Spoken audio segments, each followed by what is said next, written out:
végétale et nous remercions l'Académie du climat de nous recevoir. Aujourd'hui, on commence par une soirée friponne avec la sexualité débridée du végétal. L'imagination végétale est sans limite et ne connaît aucun frein dès lors que la survie est en jeu. Les plantes n'ont peur de rien et ne connaissent pas les pudeurs de l'humain. Car le vivant se défend, conquiert, se multiplie, foisonne ou se replie. Les écosystèmes et leur diversité sont des milieux dynamiques, sans cesse à la recherche d'un nouvel équilibre. Alors la sexualité, ou devrait-on dire les sexualités, sont vitales pour maintenir et donner toutes les chances à la vie. Les végétaux ne sont pas avares en la matière. Les plantes copulent, s'envoient en l'air dans une débauche libertine. Elles déploient érotisme, lascivité, agressivité, tromperie ou friponnerie, c'est selon. Leurs armes, odeurs, couleurs, sécrétions en tout genre, formes, mouvements. Comme on n'attrape pas les mouches avec du vinaigre, elles séduisent certains animaux avec un nectar fermenté très addictif. Tout est bon pour séduire les pollinisateurs ou attirer les pollens qui se baladent dans les courants d'air ou d'eau. Ce qui est certain, c'est que cette vitalité sexuelle est ce qui leur permet cette exceptionnelle longévité dans l'histoire du monde. Pour en parler ce soir, Simon Klein et François Lasserre, à qui je vais laisser le soin de se présenter, et Isabelle Morand et moi-même, Isabelle Vauconsant, journaliste Hortus Focus, pour animer la soirée. Merci à tous.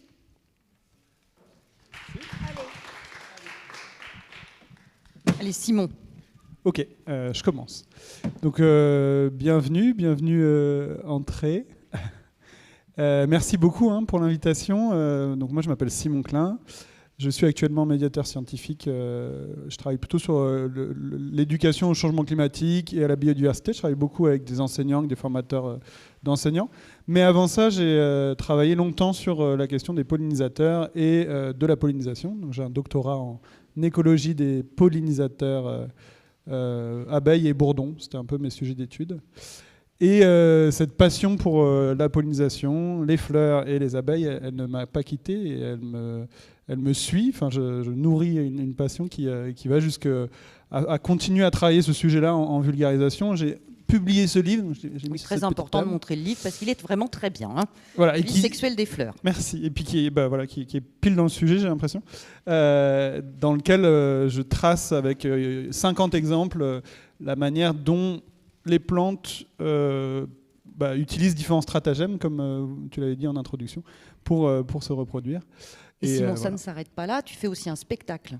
Oui, alors j'ai aussi une conférence théâtre, une conférence spectacle, que je souhaite tourner de plus en plus, là, qui tourne un petit peu en région, et puis que je vais bientôt faire tourner à Paris, en région parisienne. Voilà, qui s'appelle Abeilles et fleurs, un amour en péril. Merci. François. Bonsoir tout le monde. Alors moi je connais moins les fleurs, mais je connais ceux qui les aident à faire du sexe, des petits animaux avec 6 pattes et des ailes, les insectes. Et c'est vrai, quand on s'intéresse aux insectes, on est obligé de s'intéresser aux plantes, parce que les plantes et les insectes sont liés. Beaucoup, et en particulier les plantes à fleurs, une grande partie des plantes à fleurs dans leur sexualité. Je suis auteur aussi de livres sur les insectes et vice-président de l'Office pour les insectes et leur environnement, mondialement connu, n'est-ce pas, qui est une jeune association qui existe depuis 1969. Et en fait, dans le monde dans le paysage de la protection de la nature, c'est très jeune, parce que la société qui s'occupe des oiseaux, des mammifères, tout ça, elles ont plus de 100 ans. Et en fait, les insectes, en 69, on a commencé à se dire, tiens, et si on faisait avec, si on arrêtait de trop les exploiter et de les utiliser, pourquoi pas dans la lutte raisonnée, etc. Donc 69, c'est assez jeune. Voilà. Et il y a une magnifique maison des insectes à Carrières-sous-Poissy, si ça vous intéresse, pour les franciliens et les franciliennes, avec une exposition pédagogique sur les insectes. Permanente. Exposition permanente, oui, à Carrières-sous-Poissy, la maison des insectes. D'accord. Merci François. Bon, je vous propose de rentrer tout de suite dans le vif du sujet, qui est très très large. Chez les plantes, on se reproduit comment? Chez les végétaux, Il y a du sexe, il n'y a pas de sexe, il y a un petit peu des deux. Il y a quoi? Il y a du sexe, il n'y a pas de sexe, il y a un petit peu des deux, vous l'avez dit.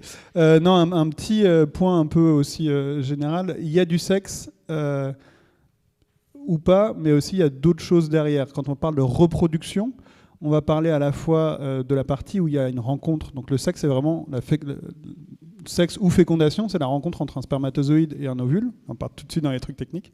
Donc c'est-à-dire, voilà, comme chez les humains, on va avoir un rapport sexuel. Donc on va parler de sexe à ce moment-là pour parler du moment où on a une rencontre entre le zygote mâle, donc le spermatozoïde qui tient les gènes du côté mâle et l'ovule, les gènes du côté femelle, puis ça donne une cellule œuf qui va donner un individu fils, avec le croisement de la génétique du père et de la mère, entre guillemets.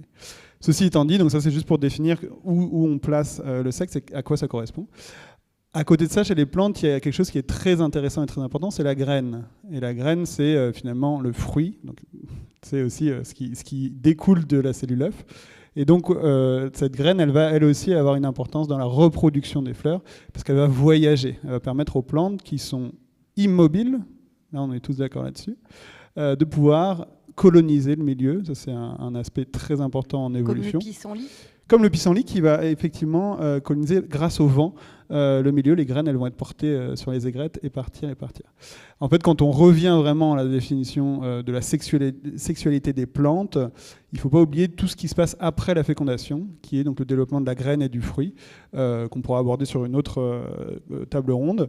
Et donc on revient ici sur la question de à partir du moment où on a une rencontre ou pas entre un spermatozoïde et une ovule pour permettre la reproduction.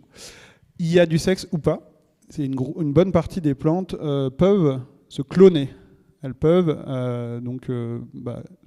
proliférer avec ce qu'on appelle une multiplication végétative ou reproduction asexuée. Et on va le retrouver ça avec des organes un peu spécifiques, par exemple les stolons des fraisiers. Je ne sais pas si vous voyez les fraisiers. Oui, c'est les petites tiges qui partent du pied mère. Qui partent du pied mère et qui vont développer des racines, puis un pied. Donc là, elles se débrouillent tout seules, quoi. Là, elles se débrouillent toutes seules, et en fait, c'est vraiment génétiquement, c'est très très proche. Enfin, c'est vraiment le pied mâle, mère qui donne un pied enfant, quoi.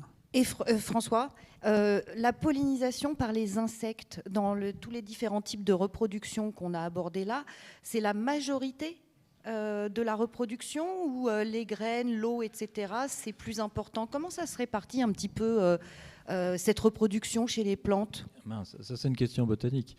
Une grande partie des plantes à fleurs, même si, en tout cas, on va dire au moins les fleurs que l'on peut voir quasiment, que l'on peut constater, même si elles ne sont pas très grandes, utilisent en général les insectes. Et puis après, quand on voit rien, quand on voit pas du tout de fleurs, etc., une abeille non plus va pas la voir ou pas passer à côté. Donc du coup, la reproduction se fait autrement. En revanche, le pourcentage, je l'ai pas du tout en tête. Alors il me semble que c'est 15-20% par le vent et l'eau, voilà. Je crois. Bon, la sexuée, je sais pas vraiment. Mais oui, non, vas-y. Je parle avec plein de micros maintenant. Mais je peux aussi. Non, en fait, asexuées, ça va être ce qu'on appelle la multiplication végétative. C'est vraiment une stratégie. Elles peuvent à la fois faire les deux, c'est-à-dire qu'elles peuvent se reproduire de manière végétative juste en se clonant, tout en produisant des fleurs qui permettent de faire une reproduction sexuée. Et donc là, quand on revient sur la fleur, effectivement, c'est à peu près 15-20% qui sont pollinisés par le vent. On dit anémogame, et le reste, dans nos contrées, par les insectes. Voilà, à partir du moment où on voit où il y a une fleur très bien visible, même si parfois les fleurs sont vraiment toutes petites, comme sur le chêne, si je ne me trompe pas, elles sont vraiment minuscules. Et je voudrais tout de suite dire que la reproduction est finalement un mot, et c'est ça qui est très important d'ailleurs dans la pollinisation. En fait, on ne se reproduit pas justement quand on fait du sexe. On se reproduit quand on fait du clonage, et encore, on est même différent. C'est-à-dire que même quand on se clone, on est un peu différent. Et en fait, c'est vrai que c'est pas OK tellement de dire on se reproduit. La preuve, si je vais voir vos parents, ils ne se sont pas du tout reproduits. Vous êtes vraiment des hybrides, des mutants plutôt, et des mutantes. Et justement, on ne s'est pas reproduit, et tout est là dans le sexe. Ça permet justement de ne pas trop se reproduire, justement, d'être très différent de ses parents, d'être des mutants, et ça permet de s'adapter s'il y a des changements climatiques, on en reparlera, mais c'est vrai que c'est vraiment au cœur de la pollinisation, le fait de justement ne pas se reproduire. Tout le monde dit on se reproduit, mais en fait, vous voyez que ça n'est pas une reproduction. On devrait dire quoi alors? On produit. Eh ben, on mute, par exemple. Voilà, on mute, on évolue. Mais effectivement, quand je vois mes parents, je ne ressemble ni à l'un ni à l'autre. Vraiment. Je suis un mutant des deux. Et donc les plantes? Et donc c'est pareil. Et du coup, cette mutation est beaucoup plus importante quand on ne se reproduit pas et qu'on fait du sexe.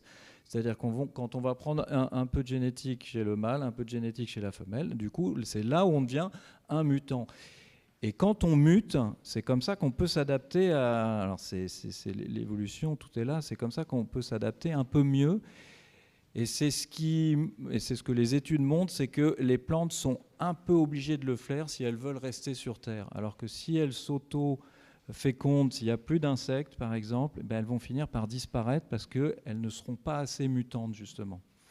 Je vous la fais un truc simple. Si, par exemple, vous n'êtes pas adapté au froid et que vous êtes adapté au chaud et qu'il commence à faire froid et que vous clonez, ben, si vous êtes adapté au chaud et qu'il y a trop de froid, vous allez disparaître. Bon, ici, on pourrait parler du chaud, par exemple, plutôt ici. Alors que si vous faites des mutants, dans vos mutants, il y en aura bien qui seront adaptés à la chaleur ou au froid, peu importe, si le changement change. Je ne sais pas si vous me suivez, ce n'est pas forcément intuitif, la théorie de l'évolution, mais c'est ça qui arrive. Et donc, plus on mute, plus on a des chances d'avoir des descendants adaptés à des conditions différentes. C'est pas ce qu'on appelle la biodiversité? Et c'est pour ça qu'il y a de la biodiversité, tout à fait. Mais voilà. Non, mais c'est vrai qu'on dit reproduction, tout le monde le dit, mais en fait, non, mais c'est ça qui est très important, c'est qu'elles font des mutants grâce à la sexualité, et en partie grâce aux insectes. Simon, quels sont les organes reproducteurs des plantes? On parle toujours pistil, étamine. Si on fait un petit tableau rapide, qu'est-ce qu'on trouve comme organes reproducteurs chez les plantes? Alors, wow, merci. Deux micros. Deux micros. Alors oui, vous avez tous et toutes, je pense, en tête quelques termes de botanique, de pistil, étamine, ce genre de choses. Le pollen, par exemple. En fait, nous, ce qu'on va chercher là, c'est de voir où se retrouve justement ce spermatozoïde ou cet ovule. Donc, la partie qui véhicule, enfin qui transmet, qui a les gènes mâles, et la partie, le zygote, qui a les gènes femelles. L'organe reproducteur, il va porter pour partie ce qui est mâle, donc les spermatozoïdes, et pour partie ce qui est femelle. Et en fait, on peut parler de l'organe reproducteur mâle comme étant le grain de pollen. Le grain de pollen, en fait, c'est le plus petit organe qui puisse contenir un spermatozoïde. Dedans, il y en a deux. Et cet organe, c'est celui qui va voyager. En fait, c'est le fait qu'il puisse être mobile, qu'il puisse être tout petit, soit quand on va être sur des plantes qui sont pollinisées par le vent, il va être très léger. Par exemple, les pins, les grains de pollen ont des ballonnets d'air qui permettent au pollen de voyager sur des kilomètres et des kilomètres. Et en fait, ça permet à ce que le spermatozoïde puisse éventuellement, par le hasard, avec le vent, arriver à toucher une surface. Et cette surface, ça va être le pistil. Donc le terme de pistil, ça correspond à la surface qui contient le zygote femelle. Donc en fait, c'est là où va se trouver, donc immobile, la partie femelle chez les plantes. Et en fait, dans la majorité des plantes, on va retrouver ça au même endroit. La majorité des fleurs, en fait, elles sont ce qu'on dit hermaphrodites. Donc sur la majorité des fleurs, on va retrouver des pistils et des étamines qui portent les grains de pollen. Ça va à peu près sur le... Mais ça veut dire qu'elles ne changent pas de sexe. Elles ont les deux. Les deux au départ. Elles ont les deux au départ. Et alors pas toujours. C'est une sorte de pourcentage encore, principalement. On est à 80, on va dire 60%, je crois, de fleurs qu'on dit hermaphrodites. Après, il y a des définitions différentes entre des plantes qui vont avoir des pieds mâles et des pieds femelles. Ça va être souvent en fait les plantes qui sont pollinisées par le vent. On va privilégier, entre guillemets, c'est l'évolution. Quand je dis on, en fait, c'est l'évolution. C'est pas Dieu, c'est l'évolution. C'est pas moi non plus. Mais voilà, je dis on par esprit de vulgarisation, mais il faut penser qu'en fait, tous ces phénomènes, tous ces processus, dès qu'on va parler de stratagème, de stratégie, il n'y a aucune intention derrière. Vraiment, c'est le fruit de l'évolution et du hasard qui fait, comme on l'a dit, que par le hasard, par des mutations, par des croisements génétiques, on va avoir un type de reproduction qui va être favorisé dans l'environnement et qui va être fixé sur la population et qui va devenir la norme pour cette espèce-là de fleurs. Et donc, on va avoir quand même chez les plantes à fleurs qui sont pollinisées par le vent, une tendance à avoir plutôt des pieds mâles, ou alors soit des fleurs qui sont que mâles et des fleurs qui sont que femelles. On a ça par exemple chez le maïs, les fleurs mâles vont être beaucoup plus hauts et les fleurs femelles vont être beaucoup plus basses. En fait, le vent, vous pensez bien qu'il va prendre les épis de maïs vers le haut, enfin les pieds de maïs vers le haut, et va faire transporter comme ça des grains de pollen qui vont se retrouver sur des pieds, des fleurs qui sont femelles en bas. Et ça, c'est un petit pourcentage. Le gros pourcentage, en fait, il y a les deux au même endroit, et on va retrouver ça beaucoup chez les plantes qui sont pollinisées par les insectes. François ?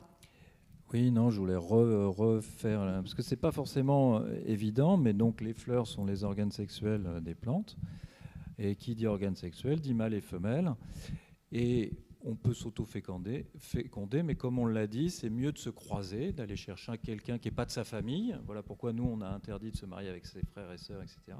Donc on va se croiser avec des individus qui sont plus éloignés. Et quand on est une plante, on ne peut pas se déplacer.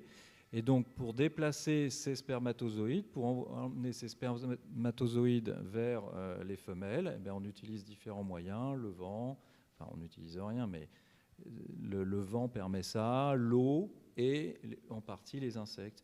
Et donc, l'évolution a apporté par hasard un lien très fort entre une grande partie des plantes et les insectes qui participent à leur sexualité, sans s'en rendre compte. Une abeille ne va pas sur une fleur en disant « je vais prendre du spermatozoïde de… » Ah bon, elle ne se dit pas ça. De telle fleur. Elle se dit beaucoup de choses, mais pas ça. A priori, non. Et je vais aller féconder une femelle de la même espèce de fleur. Je vais être sympa, je vais leur permettre de faire du sexe. Non, mais elle va sur la fleur parce que l'évolution a fait que, comme la fleur a besoin d'elle, le lien, c'est qu'elle s'est rendue au cours de l'évolution complètement irrésistible. En forme, en couleur, en odeur, en goût, en tout ce que vous voulez. Voilà, comme vous, quand vous prenez pour la première fois une nouvelle boisson, on va tout faire pour que vous ayez envie d'y retourner. Parce que c'est pas le tout de se poser sur une fleur mâle où il y a des grains de pollen dans lesquels il y a les spermatozoïdes. Il faut aussi après aller se poser sur la femelle de la même espèce. Si vous allez sur une autre espèce, donc.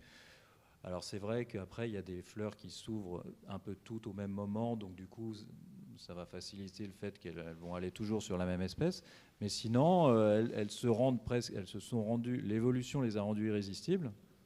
Du coup une abeille ou une mouche à merde, parce qu'il y en a assez des abeilles, un frelon qui va sur une fleur puisque les frelons pollinisent, en sortant, il se dit « c'est délicieux », il va retourner sur une autre fleur et avec un peu de chance ou de hasard, il va retomber sur une fleur femelle. En fait, il y a un terme qui me vient en tête là, c'est la fidélité, très chère à la monogamie et tout ça, mais en fait, la fidélisation, la fidélité, c'est-à-dire qu'effectivement, c'est important un même individu, un frelon, une abeille, un bourdon. Une mouche. Un bourdon. Une mouche. J'y tiens, François. Une ouvrière bourdon, d'ailleurs. Aille d'une fleur de la même espèce, comme tu as dit, jusqu'à une autre fleur de la même espèce. Et en fait, pour ces bourdons, frelons, abeilles, c'est ce qu'on appelle la constance florale. On a remarqué que c'était plus simple pour elles de rester tant que cette espèce-là, donc avec cette couleur, par exemple, une fleur de sauge, elle est violette, elle a cette forme-là, elle a cette odeur-là. Ok, j'ai retenu ça dans ma petite tête de frelon, abeille, bourdon. Tant qu'il y a de la nourriture dedans, je vais juste aller chercher les mêmes fleurs, je vais être attiré par la même odeur et le même visuel. Il n'y a pas d'encombrement cognitif qui va se faire, c'est-à-dire qu'on retient juste une information et puis on va aller chercher. Là, c'est un peu comme nous, quand on a une recette qui nous plaît bien en tête, on va faire toujours la même recette. À partir du moment où il n'y a plus de nectar à tirer de cette fleur-là, alors l'abeille, bourdon, frelon va aller sur une autre espèce de fleur. Mais est-ce qu'on sait, alors en parlant des insectes, François, je pense qu'on va revenir dessus, qu'est-ce qui les attire chez les fleurs ? Alors, bon, on a bien compris déjà, mais est-ce qu'il y a par exemple des couleurs qui les répugnent, des couleurs qui les attirent ? Est-ce que les formes sont sexy ? Qu'est-ce qui fait qu'un insecte va être attiré par exemple, une odeur qui lui a plu, qui n'est pas forcément celle qui va nous plaire, puisque quand vous parliez des mouches à merde, elles aiment bien ce qui sent pas bon. Alors, mais comment ça se fait que c'est si diversifié? Et puis, nous, on ne ressemble pas aux insectes, donc c'est difficile de comprendre. Les mouches à merde adorent l'odeur d'une fleur délicieuse. Et d'ailleurs, quand elle va s'alimenter, elle, en tant qu'adulte, une mouche verte, vous voyez les vertes, bleues, mouches, tout là, ça, oui. les dites mouches à merde, en fait, des lucilies ou des mouches bleues, elle va aller sur des fleurs qu'on trouve, qui sont parfaitement qu'on trouve, dont l'odeur nous plaît aussi. En revanche, elle va sur un excrément, mais plutôt pour y déposer ses larves. Ah, voilà, c'est pas la En même chose. revanche, il y a d'autres petites mouchettes, mais ce n'est pas celles-là, qui vont être attirées par des fleurs qui sentent le cadavre ou la crotte, oui, parce qu'elles ont l'habitude d'y mettre leurs larves et elles vont rentrer dans la fleur. D'ailleurs, je ne sais même pas est-ce qu'elles butinent, j'ai un mini doute. En tout cas, elles sont attirées comme dans l'arôme, par exemple, qu'on trouve dans ton livre. Elles sont attirées par une odeur nauséabonde. Vous avez tous vu ça quand vous baladez en forêt, tout ça, ou quand vous avez feuilleté mon livre. Et elles tombent dedans et en fait elles peuvent rentrer, mais elles peuvent pas se ressortir et du coup elles bougent à l'intérieur. Ça permet de polliniser l'arôme parce qu'elles sont parfois, normalement rentrées avec du grain de pollen d'un autre arôme. Dis-moi si je me trompe. Elles sont attirées par une odeur là nauséabonde, mais parce qu'elles pensent qu'il va y avoir quelque chose adapté pour elles. Elles restent dedans et avant que la fleur fane, elles sont coincées, donc elles pollinisent. Et puis après ça fane, ça s'ouvre et elles sont libérées. En fait, elles sont attirées par un de leurs besoins primaires qu'elles veulent assouvir, c'est le fait de se reproduire, de pondre des œufs sur ce qu'elles pensent être un excrément. En plus de l'odeur, il y a aussi la chaleur, les arômes. On a pu montrer que... Mais c'est de la duperie, ça. C'est de la duperie, ouais, de la tromperie. De la tromperie. Ouais, il y a souvent un échange quand même. Dans le cas de l'arôme, pour le coup, c'est sens unique. Enfin, je veux dire, ouais, elles ne trouvent rien, elles vont pas... Il n'y a pas de nectar qui est produit et elles ne consomment pas forcément de pollen. Vous avez bien compris qu'elles se trouvent... que ce soit les abeilles ou les mouches, dans ce cas-là, sans se faire exprès, elles vont se retrouver poudrées de pollen. Et c'est la faculté aussi du pollen, du grain de pollen, c'est d'avoir des tout petits crochets minuscules, des aspérités, qui fait que c'est des grains qui s'accrochent à un peu tout, et notamment à des poils, et la majorité des insectes pollinisateurs sont relativement poilus. Tout à fait. Et d'ailleurs, les guêpes, c'est très poilu, une guêpe. En fait, pas forcément de loin, mais quand on s'approche, c'est très poilu. Les mouches aussi ont plein de poils, même les punaises. Les cétoines qui vont sur les fleurs aussi sont pleines de poils. Donc tous ces insectes sont susceptibles de transporter du pollen. Oui, alors soit le grain va s'agripper au poil tout seul, soit ça se fait aussi parfois de façon électrostatique. Elle se retrouve... Après, il y a d'autres, les orchidées, pardon.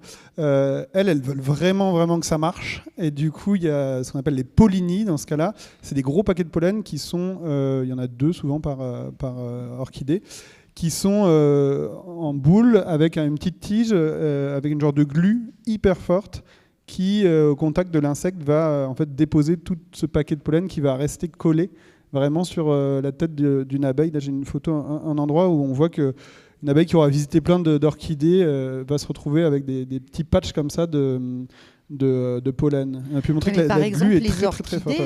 Elles font quand même tout pour attirer les insectes. Leur label là, qui ressemble à une piste d'atterrissage, donc c'est aussi des stratégies pour guider. Et pourquoi elles sont si colorées ? Alors attention, elles n'ont rien fait pour, et il n'y a aucune stratégie. Je sais que c'est difficile. Mais effectivement, à partir du moment où votre sexualité est liée aux insectes, l'évolution vous a vraiment doté de plein de trucs, tout à fait. Donc, ce qu'on disait oui, voilà, c'était ça la question. Donc, la forme, la couleur d'abord. Alors, celle qui plaît un max, c'est le jaune quand même, pas mal. Et c'est d'ailleurs comme ça, quand on veut piéger des insectes pour faire un inventaire, par exemple, puisque les entomologistes souvent tuent encore des insectes parce qu'après il faut aller les identifier, c'est pas pour le plaisir, mais bon, c'est après pour les identifier, on essaye de faire le moins possible. Et ils vont utiliser du jaune pour attirer les insectes. Donc il y a une assiette jaune avec un liquide dedans et les insectes se font piéger. Donc il y a l'odeur, la forme, le goût. Qu'est-ce qu'il y a d'autre? Taille, forme. La taille, forme, il y a plein de choses, la profondeur, etc. Et bon, après, on va parler de la longueur des langues des insectes, puisqu'il y en a plein qui ne peuvent pas aller polliniser certaines fleurs parce qu'elles sont trop profondes, d'autres, elles sont trop courtes, donc ça ne les intéresse pas, parce que leur bouche est longue, etc. Après, il y en a qui trichent. Hein. Mais c'est les bourdons qui trichent. Ah, voilà. Et qui passent sur le... Tu penses au... Ah, ouais. Ils font des trous à la base des fleurs, c'est ça. Ils percent, la glycine, par exemple. Les percer, ils vont chercher le nectar directement. Et effectivement, du coup, ils ne sont pas passés par le club des étamines, où il y a les grains de pollen. Ouais, ça, vous pouvez le voir. C'est assez amusant à regarder. Une fois qu'il y avait le bourdon, il a fait un trou, ça profite à qui? À personne? Si, vous pouvez. D'autres petits insectes plus petits peuvent rentrer par le trou. Et en fait, on a pu la recherche a montré qu'il y a ce qu'on appelle de la transmission interspécifique, donc entre espèces différentes. Rien qu'en observant le comportement des bourdons, des espèces différentes comme l'abeille domestique, va comprendre que ça serait intéressant de passer par là pour aller chercher du nectar, parce que c'est plus facile. Et les abeilles sont incapables de faire le trou dont on parle là. Et je vous invite à... Là, c'est le printemps, donc vous pouvez aller voir ça. Il y a plein de fleurs où vous remarquerez qu'il y a un petit trou à la base de la fleur. Ça va être souvent les lamiacées, donc tout ce qui va être sauge, sur la glycine évidemment, sur donc des fabacées aussi, ce type de fleurs qui sont plutôt longues et tubulaires. Les bourdons, le bourdon terrestre en tout cas, a une langue assez courte. Par contre, il a des mandibules acérées. Et avec ces mandibules, il fait un petit trou. Et il coupe, évidemment, et il vole comme ça le nectar. Il vole. Il se nourrit de nectar et il passe pas par la case pollen. Alors, est-ce qu'on sait quels sont les couples inséparables entre plantes et insectes S'il y en a. Qui sont inféodés? Je crois qu'il y en a. Oui. Il y a l'ortie. Justement, tu as parlé des orchidées, là. Hein. C'est vrai qu'il y a des exemples. C'est vrai que ça, c'est des exemples souvent dont on parle, qui sont assez frappants. C'est quand un insecte, une espèce en particulier, est lié à une espèce de plante en particulier. Et l'un ne peut pas exister sans l'autre. Et donc, c'est le cas de certaines orchidées, où les insectes se retrouvent avec les sacs de pollen sur la tête. Les orchidées, donc l'évolution, la coévolution est telle que l'orchidée ressemble à une femelle et sans la femelle de cette abeille. Le mâle se dit « Waouh, elle est trop belle cette femelle », il y va et il se tente de s'accoupler. On appelle ça une pseudo-copulation, puisqu'il n'y a pas pénétration, ce n'est pas une copulation. Il va le faire une fois, il se retrouve avec les pollinies sur la tête. Il dit, je ne sais pas ce qu'il se dit, elle n'est pas très consentante. Il s'en va, il le fait peut-être une ou deux fois, puis au bout d'un moment, il va finir aussi par tomber sur une fleur femelle. Et là, le lien est très très fort. Souvent en exemple, vous trouvez une fleur à Madagascar qui est très très profonde, qui fait presque 25 cm. Et il y a un seul papillon avec une trompe de 25 cm qui peut la polliniser. Donc là, la coévolution, sans ce papillon, il n'y a pas... Et en fait, c'était des belles histoires. Donc il y a des insectes qui sont liés comme ça, mais il n'y en a pas tant que ça. Et finalement, de plus en plus, on se rend compte qu'en fait, la pollinisation, c'est une histoire d'interaction entre toutes ces espèces. Et c'est de plus en plus ce qui est montré par les études. Et on en parlera le Spipol, parce que je ne vois pas l'heure qui tourne. Tout va bien. Ah, ok. On en parlera, mais ça apporte beaucoup de choses. C'est un programme de sciences participatives, je vais en parler absolument. Mais c'est plus une histoire d'interaction, et il vaut mieux qu'il y ait plein de pollinisateurs qui aillent sur plein de fleurs différentes, le plus possible. Alors certains ne peuvent pas aller parce que la langue est trop courte, tout ça, bien sûr, il y a des barrières physiques parfois, mais sinon c'est une histoire quand même d'interaction, beaucoup plus que de liens très forts. Mais ils sont étonnants, ça nous épate, ces trucs de coévolution, vraiment l'un ne peut pas exister sans l'autre, quoi. Donc, en fait, ça dépend. Enfin, nous, en Europe, on est à un endroit où, les histoires de coévolution très strictes comme ça, c'est aussi dans des milieux qui sont assez contraints. Il y a un exemple que j'aime bien, si je peux le détailler, qui est assez dingue. C'est en Australie, où pour le coup, c'est un paysage de bush où il y a très peu de végétation diversifiée et très peu d'insectes diversifiés. Et là, c'est vraiment c'est ce qu'on appelle c'est encore une orchidée, c'est l'orchidée marteau, qui elle a utilisé, enfin, l'évolution fait que elle fait du mimétisme avec une espèce de guêpe très spéciale. Déjà, la reproduction de cette guêpe-là, elle est assez étrange, c'est que la femelle n'a pas d'ailes et elle va passer au moment où elle va être en stade de reproduction, elle va par instinct aller tout en haut de tiges d'herbacées, assez haut comme ça, et attendre qu'un mâle vienne la prendre et s'échapper au 7e ciel pour copuler avec cette femelle, se nourrir sur quelques fleurs, puis redescendre à terre. Et cette femelle qui a du coup copulé va pondre des œufs et finir sa vie au sol. Il y a des orchidées qui ont vraiment une allure d'une tige sur laquelle serait suspendue une femelle éplorée qui attendrait un mâle qui viendrait l'emporter tel un prince charmant.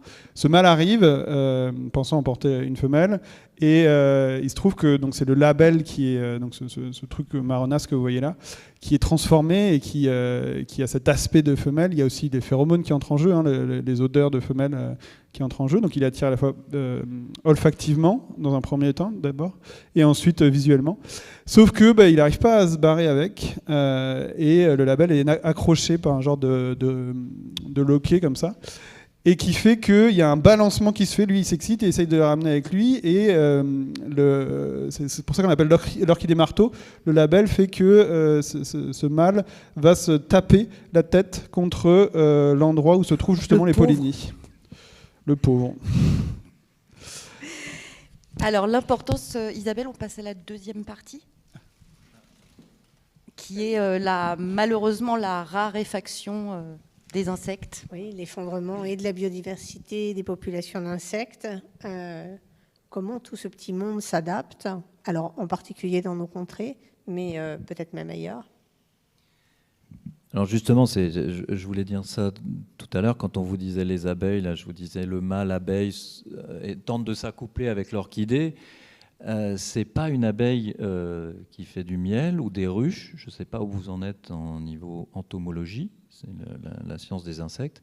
En fait, les insectes pollinisateurs sont incroyablement nombreux et c'est vraiment le moment de le dire. Quand on s'intéresse aux insectes pollinisateurs, en fait, l'abeille domestique, c'est une espèce parmi 10, 15 000 espèces en France qui pollinisent toutes les plantes autour de nous. Les insectes pollinisateurs, donc les insectes, il y a plus de 40 000 espèces en France, dont au moins 15 000 qui pollinisent. Les pollinisateurs les plus fréquents sont, ça dépend des années, mais souvent les mouches.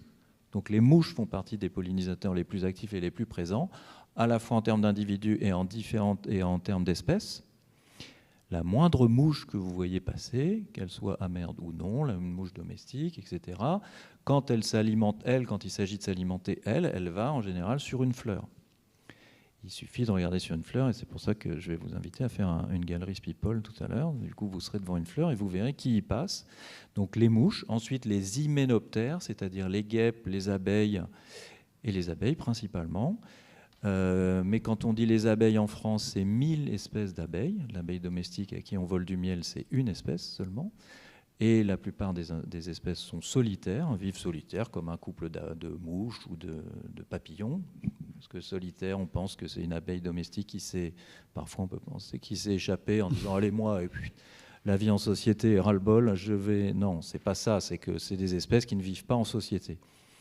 Donc 990, enfin non, on va retirer les bourdons. Les bourdons sont des abeilles, il y a une quarantaine d'espèces, mais en gros, 950 espèces d'abeilles en France vivent de façon solitaire.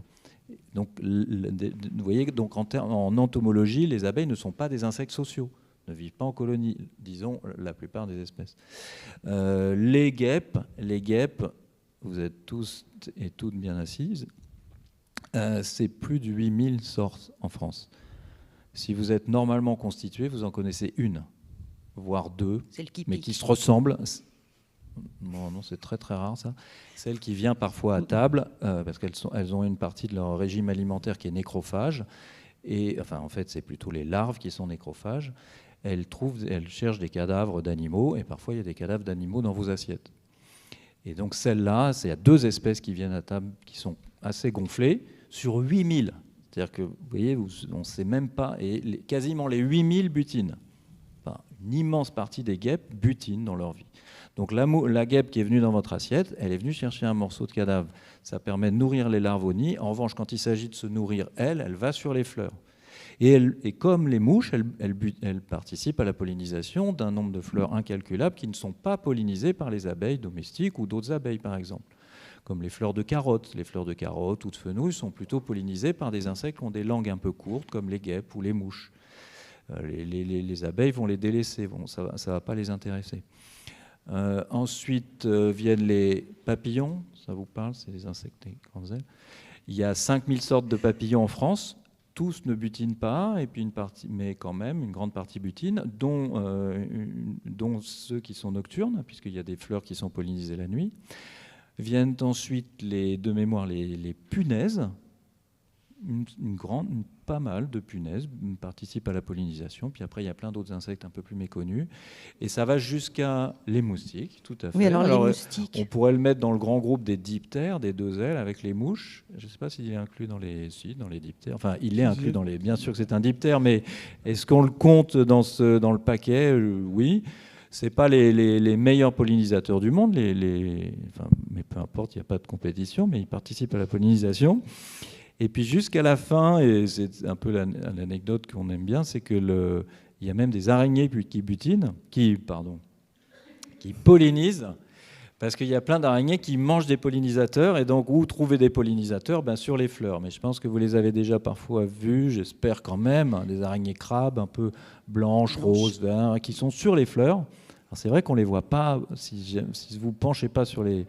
Mais elles attendent les pollinisateurs, et du coup c'est vrai que là en revanche elles se frottent, enfin elles n'arrêtent pas de vivre leur vie sur des fleurs, etc. Donc c'est au-delà de l'imagination, de l'entendement, le nombre de pollinisateurs qui existent autour de nous, et surtout comparé à la sensibilisation qu'on vous fait aux insectes au cours de votre vie, qui est un peu réduite. Du coup, vous ne pouvez pas imaginer qu'il y a 8000 sortes de guêpes qui vivent autour de vous.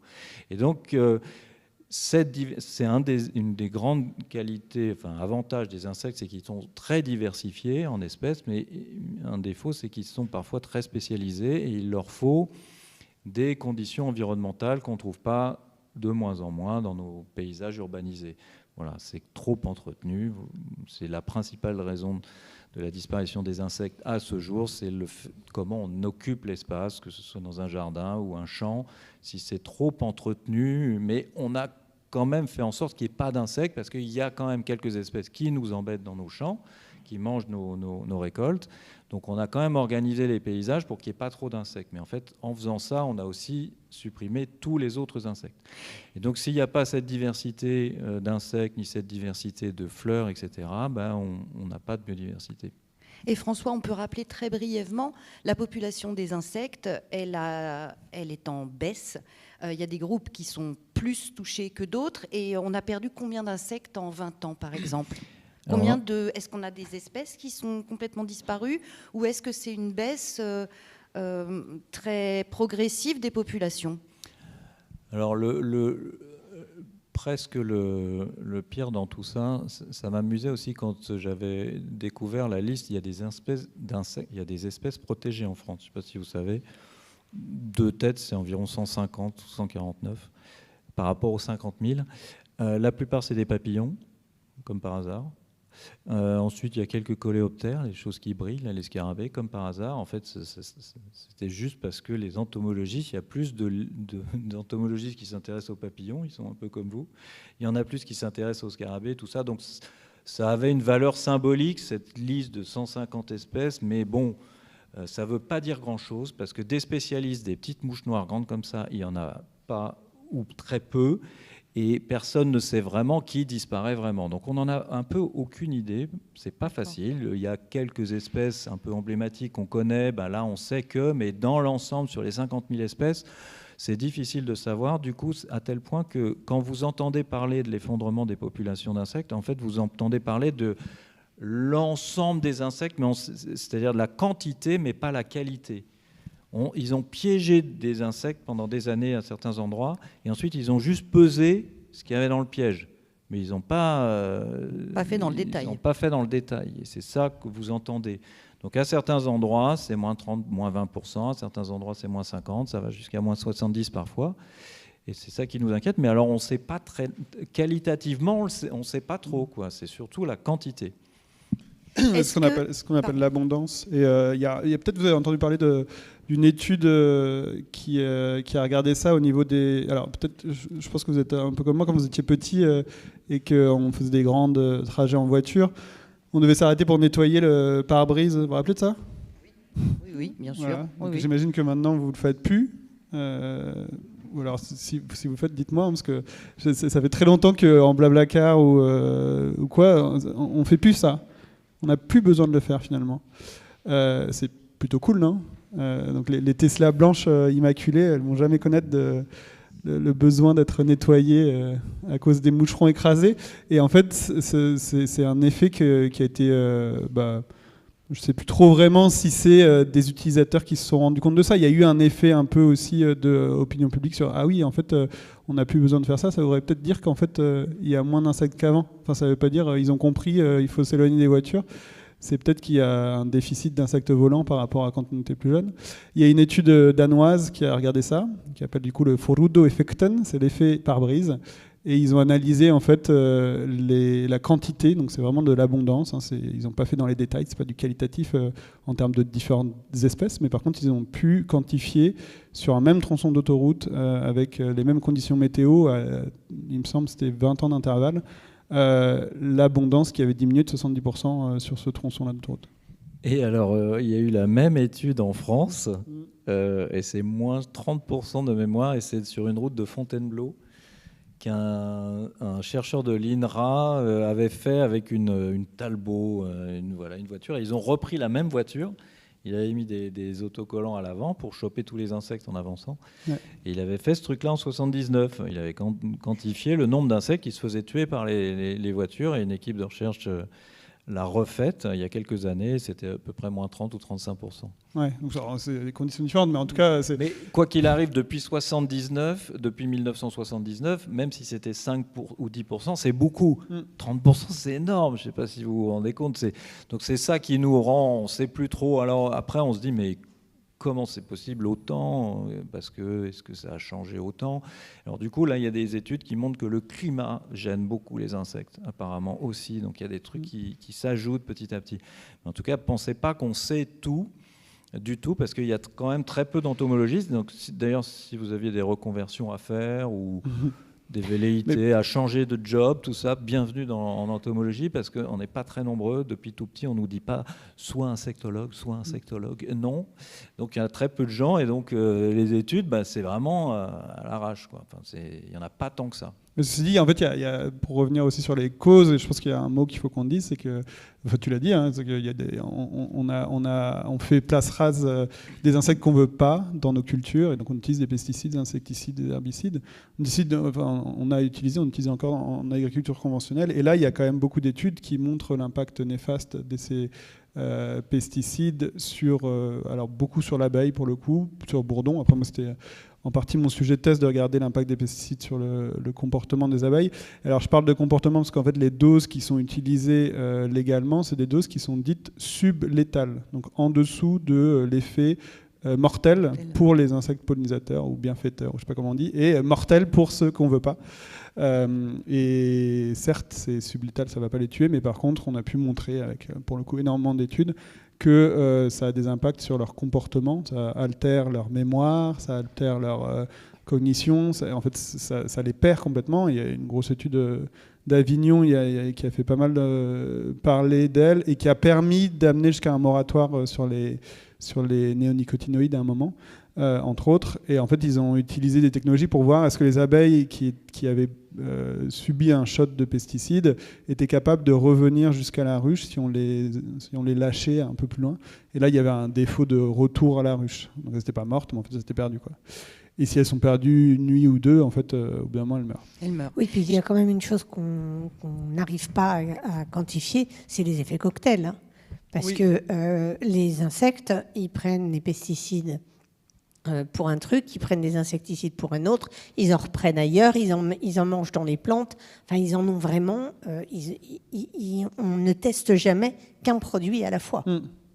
Ouais, il y a quelques études quand même sur l'effet cocktail et ça montrait que c'est des synergies qui, alors on comprend pas forcément encore les mécanismes, qui augmentent pas forcément de manière additionnelle, c'est-à-dire que ça fait vraiment une synergie où ça explose en termes de détérioration de communication nerveuse, par exemple, ou en termes de mortalité de certains neurones au bout de quelques années.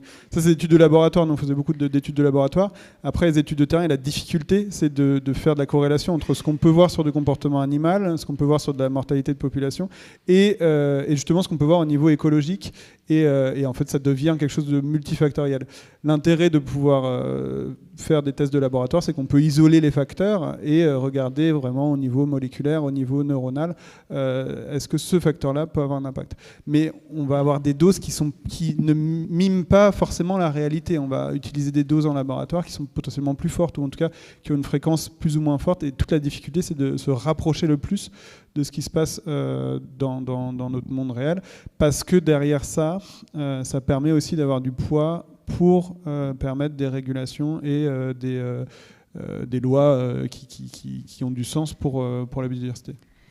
Oui, et l'effet cocktail, c'est pas facile, hein, parce que s'il y a une molécule là et l'autre là, on ne sait pas si elles interagissent, c'est quand même pas facile.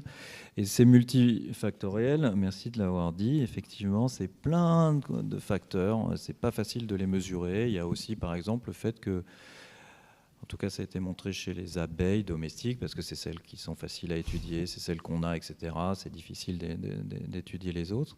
Puis les abeilles domestiques, elles ont aussi une qualité pour nous, en tout cas, c'est qu'elles sont présentes toute l'année, alors que beaucoup de tous ces insectes pollinisateurs dont je vous ai parlé ne vont être présents que pendant un mois. Genre, je sais pas, telle abeille sauvage va être présente en avril, point. Puis après, c'est les larves qui sont sous terre ou dans une tige, et donc elle va avoir un rôle dehors pendant un mois seulement, alors que l'abeille domestique, c'est toute l'année. C'est le manque de diversité aussi. Genre, pareil, si vous mangez que du fenouil, vous allez être malade. Ça a beau être très bon, le fenouil, mais il va vous manquer plein de choses si vous ne mangez que du fenouil. Et c'est vrai que si elles prennent que le même nectar ou que les mêmes, elles vont être un peu en carence nutritive aussi. Donc c'est vrai que c'est pour ça qu'on insiste beaucoup sur la diversité floristique, à la fois pour avoir plein d'espèces et puis pour que les insectes puissent être aussi en bonne santé. Alors François, moi j'avais une question. Est-ce que des espèces qui viennent d'ailleurs, je pense par exemple aux frelons asiatiques dont tout le monde veut la peau, est-ce que ce sont des espèces utiles? Est-ce que ça fait partie des nouveaux insectes qu'on peut trouver ici et là et qui vont être des bons pollinisateurs? Par exemple, hein, je pense aussi aux moustiques où vous disiez qu'ils pollinisent un petit peu, mais ça pique. Mais les frelons asiatiques, vous êtes très partagés sur le sujet parce que je crois que ce sont de très bons pollinisateurs. Alors moi, je suis pas partagé sur le sujet du tout. Vous êtes pour? C'est pas que je suis pour, c'est que j'aime la nature, j'aime les animaux, point. J'ai pas mes têtes. J'aimerais l'abeille pour lui voler du miel, parce qu'elle me fait un petit business ou un hobby, et je détesterais le frelon asiatique. Non. Moi, j'aime les animaux. J'aime les animaux non humains. Mais alors, il a vous des avez qualités, entendu ce frelon asiatique ? Homo sapiens, parce que vous êtes, oui, vous êtes bien sapiens, me demande est-ce que c'est utile ? Homo sapiens. Ça, je sais que ça me fait bondir. Pose cette question. Homo sapiens, l'animal le moins utile écologiquement sur Terre, ose me demander est-ce que ça c'est utile ? La bonne blague. Derrière utilité, il faut penser anthropocentrisme, anthropomorphisme. En fait, il faudrait rajouter utile pour moi, pour mon espèce. mais personne n'est utile ou inutile, parce que si on commence à parler d'utilité, ben ça voudrait dire qu'il y a des espèces inutiles. Donc les inutiles, on peut en faire ce qu'on veut. Et puis quand on demande utile, ça veut dire utile écologiquement. Mais que fais-tu, Sapiens, toi, écologiquement? Tu sais bien que tu as un impact négatif, donc du coup, ça voudrait dire que tu es inutile, que je peux en faire ce que je veux, etc. Non. En fait, c'est un sujet que j'aime bien, mais vous voyez, c'est intuitivement, ah oui, c'est très utile, les abeilles, ah, c'est très utile, ceci. Mais en fait, quand on creuse le sujet, ça voudrait dire que nous, on est complètement inutile écologiquement. Il vaut mieux avoir des moustiques sur Terre que des sapiens, si on parle d'utilité écologique. Les moustiques sont bien plus utiles écologiquement qu'Homo sapiens, on est d'accord. Donc du coup, c'est pas une bonne... Bon, merci de me permettre de parler de ça. Et puis surtout, si on parle des frelons, il est trop tard pour les éradiquer. C'était un peu le but parfois quand une espèce vient d'ailleurs et qu'on ne la veut pas. Il est trop tard de les éradiquer, ils sont là, voilà. Vous n'êtes pas apiculteur, apicultrice, vous pouvez vous dire que la biodiversité des frelons a doublé. Ok, bon bah là personne n'est content, d'accord. Quand la biodiversité augmente, descend, c'est la cata. Quand ça augmente, c'en est pas. Non, mais surtout ils sont là. Voilà, c'est une espèce européenne maintenant depuis bien longtemps. Ils s'appellent les frelons à pattes jaunes. Ils participent à la pollinisation. Ils mangent aussi des guêpes. Les guêpes qui vous ennuient à table sont dézinguées par les frelons à pattes jaunes. Les mouches à merde sont dézinguées par les frelons à pattes jaunes. Et ceux qui vous en parlent, c'est ceux qui volent du miel contre leur gré aux abeilles domestiques. Donc on peut dire, moi je préfère voler du miel et j'aime ça, je veux voler les abeilles contre leur gré, et donc tous ceux qui m'empêchent de le faire, je les aime pas. C'est ok, mais qu'on ne raconte pas d'histoire d'utilité, un peu de baliverne, de bullshit. Surtout les frelons sont là, on n'y peut rien. Et quand j'entends récemment les syndicats apicoles qui nous demandent de piéger à tout va, alors déjà, c'est inutile de piéger. Si vous, éventuellement autour des ruches, si vraiment, voilà, si vous êtes concerné directement par les frelons à pattes jaunes, mais c'est inutile de piéger. Vous chopez des millions d'insectes autres que les frelons à pattes jaunes, dont des abeilles domestiques, dans les pièges dits sélectifs. Où vous trouvez les plants, c'est un piège soi-disant sélectif. Ben, les abeilles domestiques se font même piéger par les frelons à pattes jaunes. Par les pièges destinés aux frelons à pattes jaunes, c'est inutile tout ça. Et surtout, mais qu'est-ce que c'est que cette mentalité qu'on continue à entretenir, je parle même philosophiquement parlant, de disposer des animaux non humains comme bon nous semble. Il y aurait des bonnes et des mauvaises espèces. Et je trouve que juste en termes d'image de notre rapport vis-à-vis des animaux non humains, je trouve ça déplorable. Qu'on me dise, moi je veux du miel, machin et tout, donc celui-là je ne veux pas le blairer, ok, mais qu'on ne me raconte pas que ce serait le danger public, que tout ça, que ce serait lui qui fera.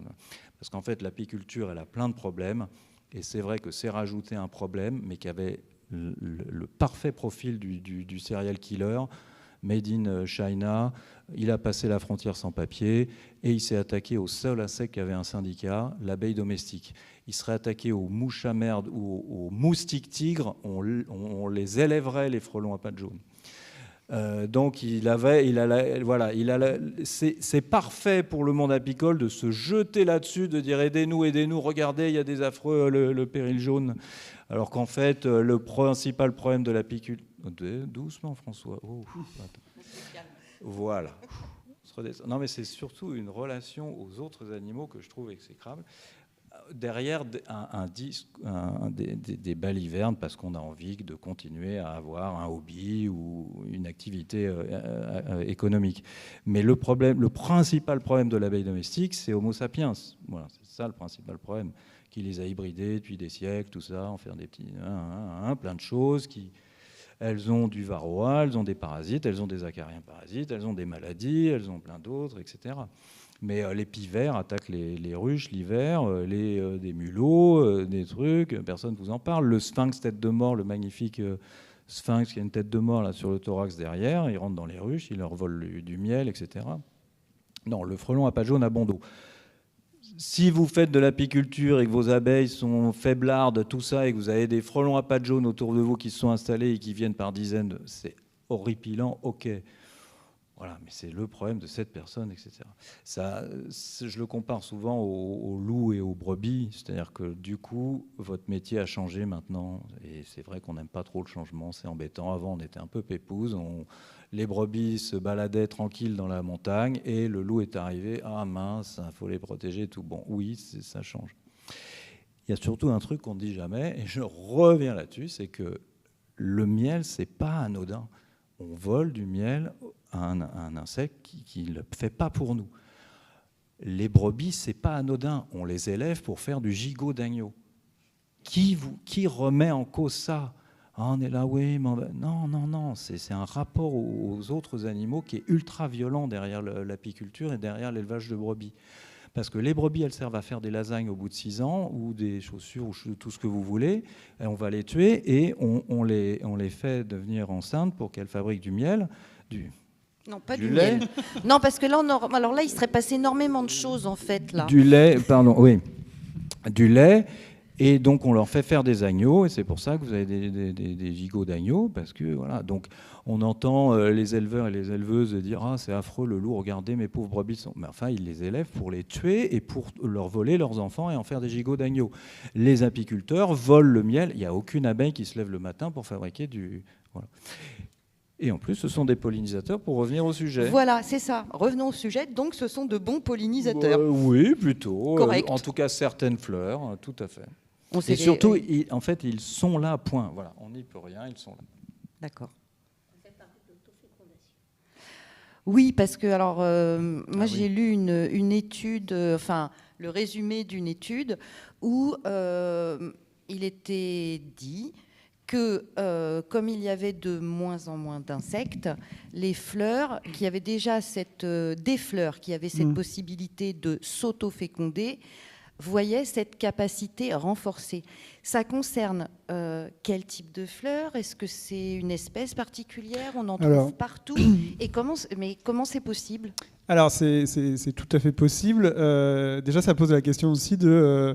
en biologie, rien n'est noir ou blanc. Quand on parle de plantes qui sont pollinisées par des insectes, en fait, il y a une partie, aléatoirement, de pollen qui va tomber sur le pistil de cette même fleur. Et en fait, il y a une partie des graines qui va être issue d'une autofécondation, quoi qu'il arrive, sur la majorité des fleurs qui sont pollinisées par des insectes. Donc, en fait, même s'il y a des mécanismes, et j'en parle beaucoup dans mon livre, qui permettent de réduire fortement la probabilité de récupérer son pollen et de se l'auto-féconder, donc de faire de la consanguinité, c'est ça le mot qu'on n'a toujours pas dit depuis tout à l'heure, mais c'est un peu ça qui se passe si on fait de l'autofécondation. Et on sait que la consanguinité, c'est pas foufou. Hein. Oui, c'est ça. À papa ou oui, tata. Est-ce que c'est pareil? Est-ce qu'il y a des risques? C'est quoi? C'est des problèmes d'affaiblissement? Alors, il y a des problèmes c'est quoi? C'est surtout ça. En fait, il va y avoir des problèmes de fertilité et de réduction. Il y a une étude qui a montré pour des besoins économiques, pour le coup, ils ont regardé qu'est-ce qui se passe si on prive des fraisiers et des framboisiers de l'agent pollinisateur qui est l'abeille dans ce cas-là, ou le bourdon, ou un insecte pollinisateur, et qu'on laisse que le vent, donc encore une fois de la pollinisation croisée, avec du vent qui véhicule le pollen, ou qu'on bloque carrément et qu'on ne permet qu'à la fleur de s'auto-polliniser. Et après, ils ont fait des études statistiques pour regarder en fait quelle est la qualité des fruits issus de ces fleurs sous les 3 conditions, ainsi que la qualité des graines, et surtout la qualité des graines à se reproduire derrière en faisant de nouveaux plants. Ils ont montré que celles qui sont pollinisées par tous les insectes qui pouvaient, le plus ouvert, premier stade, on avait des fruits charnus, on avait un pourcentage de succès reproducteur qui était fort, et ce pourcentage réduisait avec le vent. On était avec un peu moins de graines, un peu moins d'ovules sur la fraise, et donc de graines qu'on pouvait retrouver sur le fraisier, parce qu'en fait, par chance, il y a moins de pollen qui est tombé là. Et par autopollinisation, ils trouvaient que c'était encore pire, et surtout que le fruit était beaucoup moins, en moyenne, les fruits étaient beaucoup moins charnus et beaucoup moins développés. Et donc voilà, c'était une preuve du bénéfice des abeilles, ou en tout cas de la pollinisation croisée, et du fait qu'une autopollinisation était globalement néfaste. François ? Oui, voilà. Et ce qui semble, c'est que une grande partie, en fait, plus que je croyais avant, des fleurs peuvent s'auto-féconder, et ça va. Mais en fait, faut pas que ça dure trop longtemps. C'est surtout ça. C'est ce que montrent les modèles mathématiques, c'est que si la même population, vous la laissez s'auto-féconder, elle finit par disparaître. C'est ce que je disais tout à l'heure. C'est des disparitions de lignées, donc, c'est ça? Oui, elles sont plus adaptées et finalement, ça finit par péricliter. Alors que celles qui sont fécondées de la même, là, elles ont un avenir. Donc, c'est plusieurs années, souvent, mais à la longue, il vaut mieux quand même faire du sexe croisé, de façon croisée, plutôt que de s'auto... Donc ça peut être temporaire, beaucoup peuvent le faire, et le font parfois. Mais alors pourquoi c'est temporaire? Pourquoi ça arrive en fait? C'est des conditions climatiques, il n'y a pas assez d'insectes? C'est quoi les conditions de l'autopollinisation? Pourquoi ils s'autofécondent au bout d'un moment? Alors, c'est pas forcément au bout d'un moment, c'est que ce qu'on disait, c'est que proportionnellement, il y a une partie en fait, du pollen qui va se retrouver et qui va faire qu'on a de l'autopollinisation par chance, j'ai envie de dire. Enfin, et le fait qu'on ait un déficit d'insectes pourrait expliquer que par chance, il y a une proportion plus forte. Cette capacité-là. Et alors, par contre, effectivement, il y a quelques plantes dont on a pu étudier des capacités à favoriser, sous certaines conditions, l'autopollinisation, parce que finalement, c'est mieux que rien. Enfin, c'est un peu le truc, c'est que si les insectes ne sont pas venus faire leur travail et n'ont pas fait de pollinisation, à la fin de la saison, quand ils se rapprochent... C'est le cas de la violette, c'est ça? C'est le cas de la violette et surtout le cas de la nigelle. Hein. Ouais, et de la nigelle de Damas. Voilà. La violette, en fait, ce qui va se passer, c'est que la majorité des fleurs, on les voit bien, on les sent aussi. Hein. La violette a une odeur assez suave. Elles attirent les insectes et il y a de la pollinisation croisée par les insectes. Mais si on regarde au pied de la violette, si on déterre un peu la violette, en dessous des feuilles, on va retrouver des petits boutons qui vont jamais fleurir. Et en fait, à l'intérieur de ce bouton, il va y avoir une autopollinisation et on va avoir des graines qui vont malgré tout se développer, et statistiquement, on a pu montrer que ces graines-là, elles sont moins performantes, mais s'il n'y avait que ces graines-là, comme on le disait, les violettes ne pourraient plus exister. Mais malgré tout, si jamais ce plant de violette n'est pas accessible ou s'il y a un déficit d'insectes à cet endroit-là, la violette pourra perdurer. Et en fait, ça, stratégiquement, ça permet finalement à une plante, à une espèce, de perdurer malgré des fluctuations dans le milieu. Si d'un coup, dans le milieu, il y a un déficit d'insectes pollinisateurs, parce que aléa climatique sur cette année-là, il y aura quand même une continuité dans la lignée, même si elle affaiblit, pour qu'il y ait d'autres fleurs qui arrivent et que si les conditions sont favorables, ou grâce au transport, on arrive à mettre une fleur dans des conditions favorables avec des insectes pollinisateurs, on puisse reprendre l'histoire. Pour la nigelle, c'est assez marrant. Voilà, c'est ce que j'allais vous demander d'expliquer, parce que là, on est, c'est madame qui va aller chercher monsieur, si j'ai bien compris. C'est ça, ouais. C'est que donc, la nigelle de Damas, c'est une fleur, je ne sais pas si vous voyez à peu près la fleur. On peut manger les graines, ce qu'on appelle le cumin de Dame. Des prés le cumin noir. Le cumin noir, le cumin noir, ouais. C'est un petit goût de fraise tagada, d'ailleurs. Et donc, très bien. La nigelle, la voici. Voilà, donc là, effectivement, on voit un azuré, c'est ça, hein? Alors, est-ce qu'il pollinise? Il est azur, même couleur que les pétales. Un pétale, hein, au passage, de notre nigelle. Et en fait, vous voyez que la nigelle, donc anatomie, on n'a pas beaucoup fait. Les filets avec les anthères, là, donc les étamines qui sont ici, sont les parties mâles où vous avez les grains de pollen. Et là, en fait, tout ce que vous voyez là, en fait, ça fait partie du pistil. Au fond de la fleur, tout caché là, on a les ovules qui vont recueillir les spermatozoïdes et finalement donner ce cumin noir, donc les graines, au bout d'un moment. Et vous voyez que ces stigmates là, donc le haut du pistil, il est un peu tortueux comme ça, et c'est comme des grandes tentacules, des tentacules de poulpe. Vous voyez que derrière, il est encore plus tentaculaire, et finalement, vous voyez même celui-là, qui est parti... Il est parti carrément chercher du pollen tout seul. En fait, ce qui se passe, c'est qu'au fur et à mesure de la saison, si jamais il n'y a pas eu de fécondation par un insecte, le stigmate va pousser, donc le pistil va pousser. Et c'est vraiment sur les parties non, ça va s'allonger. Sur les parties non fécondées, ça va s'allonger, et ça va permettre, malgré tout, d'avoir la production d'une graine à cet endroit-là. Il y a énormément de graines sur une même plante de nigelle, donc c'est possible qu'il y ait une grosse partie de graines qui soit issue d'une pollinisation croisée et une partie des graines qui soit issue de cette pollinisation made in house, quoi. Homemade. Alors, mais justement, les études là qui montrent que certaines plantes, parce que on peut entendre ça en se disant, finalement, elle n'a pas besoin d'insectes, elle s'auto-féconde. Mais donc c'est ce qu'on a remarqué. Là où il y avait moins d'insectes, une partie des fleurs se mettait à faire de l'autofécondation beaucoup plus qu'avant. Seulement, voilà, je leur dis, sur du long terme, c'est pas viable. Donc, bon, voilà, ça aurait été chouette de pouvoir se passer des frelons à pattes jaunes ou des abeilles. Et non. Et voilà. Peut-être éventuellement, il y a par exemple le pois, c'est le petit pois et les pois en général. C'est une exception finalement parce que la majorité des pois sont des espèces qui sont à 80-95% autopollinisées. Il y a malgré tout, quoi qu'il arrive, un petit peu de sang frais, enfin de pollen frais qui arrive à un moment pour augmenter la diversité génétique de l'espèce. Il me semble que chez le pois, on a d'autres mécanismes avec des mutations préférentielles. Enfin, en fait, par exemple, le soleil, c'est un agent mutagène très fort avec les UV. C'est pour ça qu'on met de la crème solaire. Et en fait, ça permet de brasser, de faire des mutations qui permettent aux espèces de continuer à évoluer dans des milieux changeants. Et là, on voit bien que l'évolution, en fait, c'est sur un pas de temps très très très long. Enfin, c'est des générations. On pourrait imaginer que peut-être l'absence d'insectes puisse amener ça.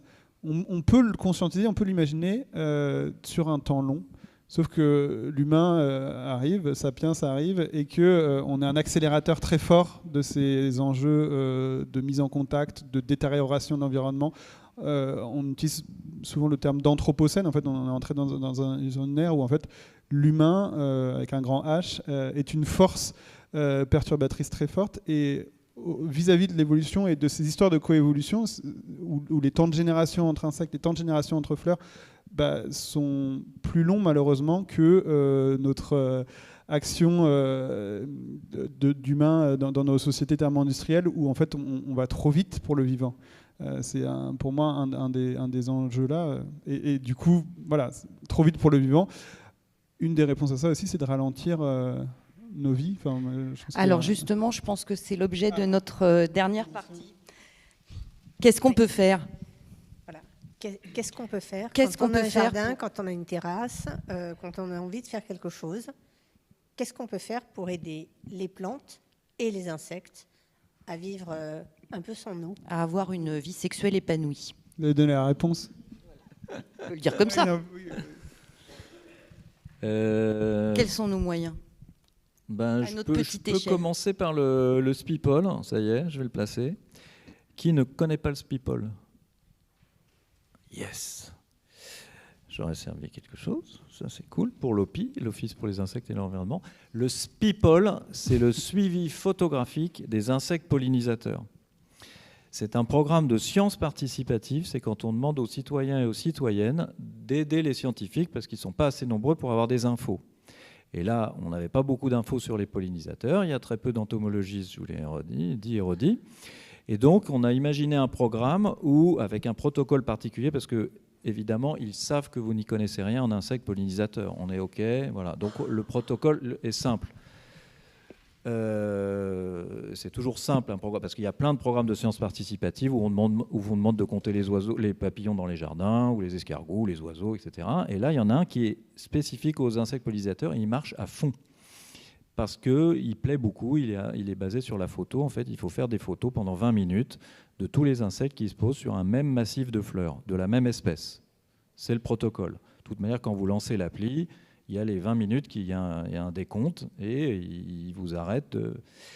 Et à la fin, vous photographiez tous les insectes qui sont posés sur une fleur, si possible différents. Alors si vous avez un doute, vous le prenez quand même en photo, parce que c'est sur le nombre d'espèces, pas le nombre d'individus.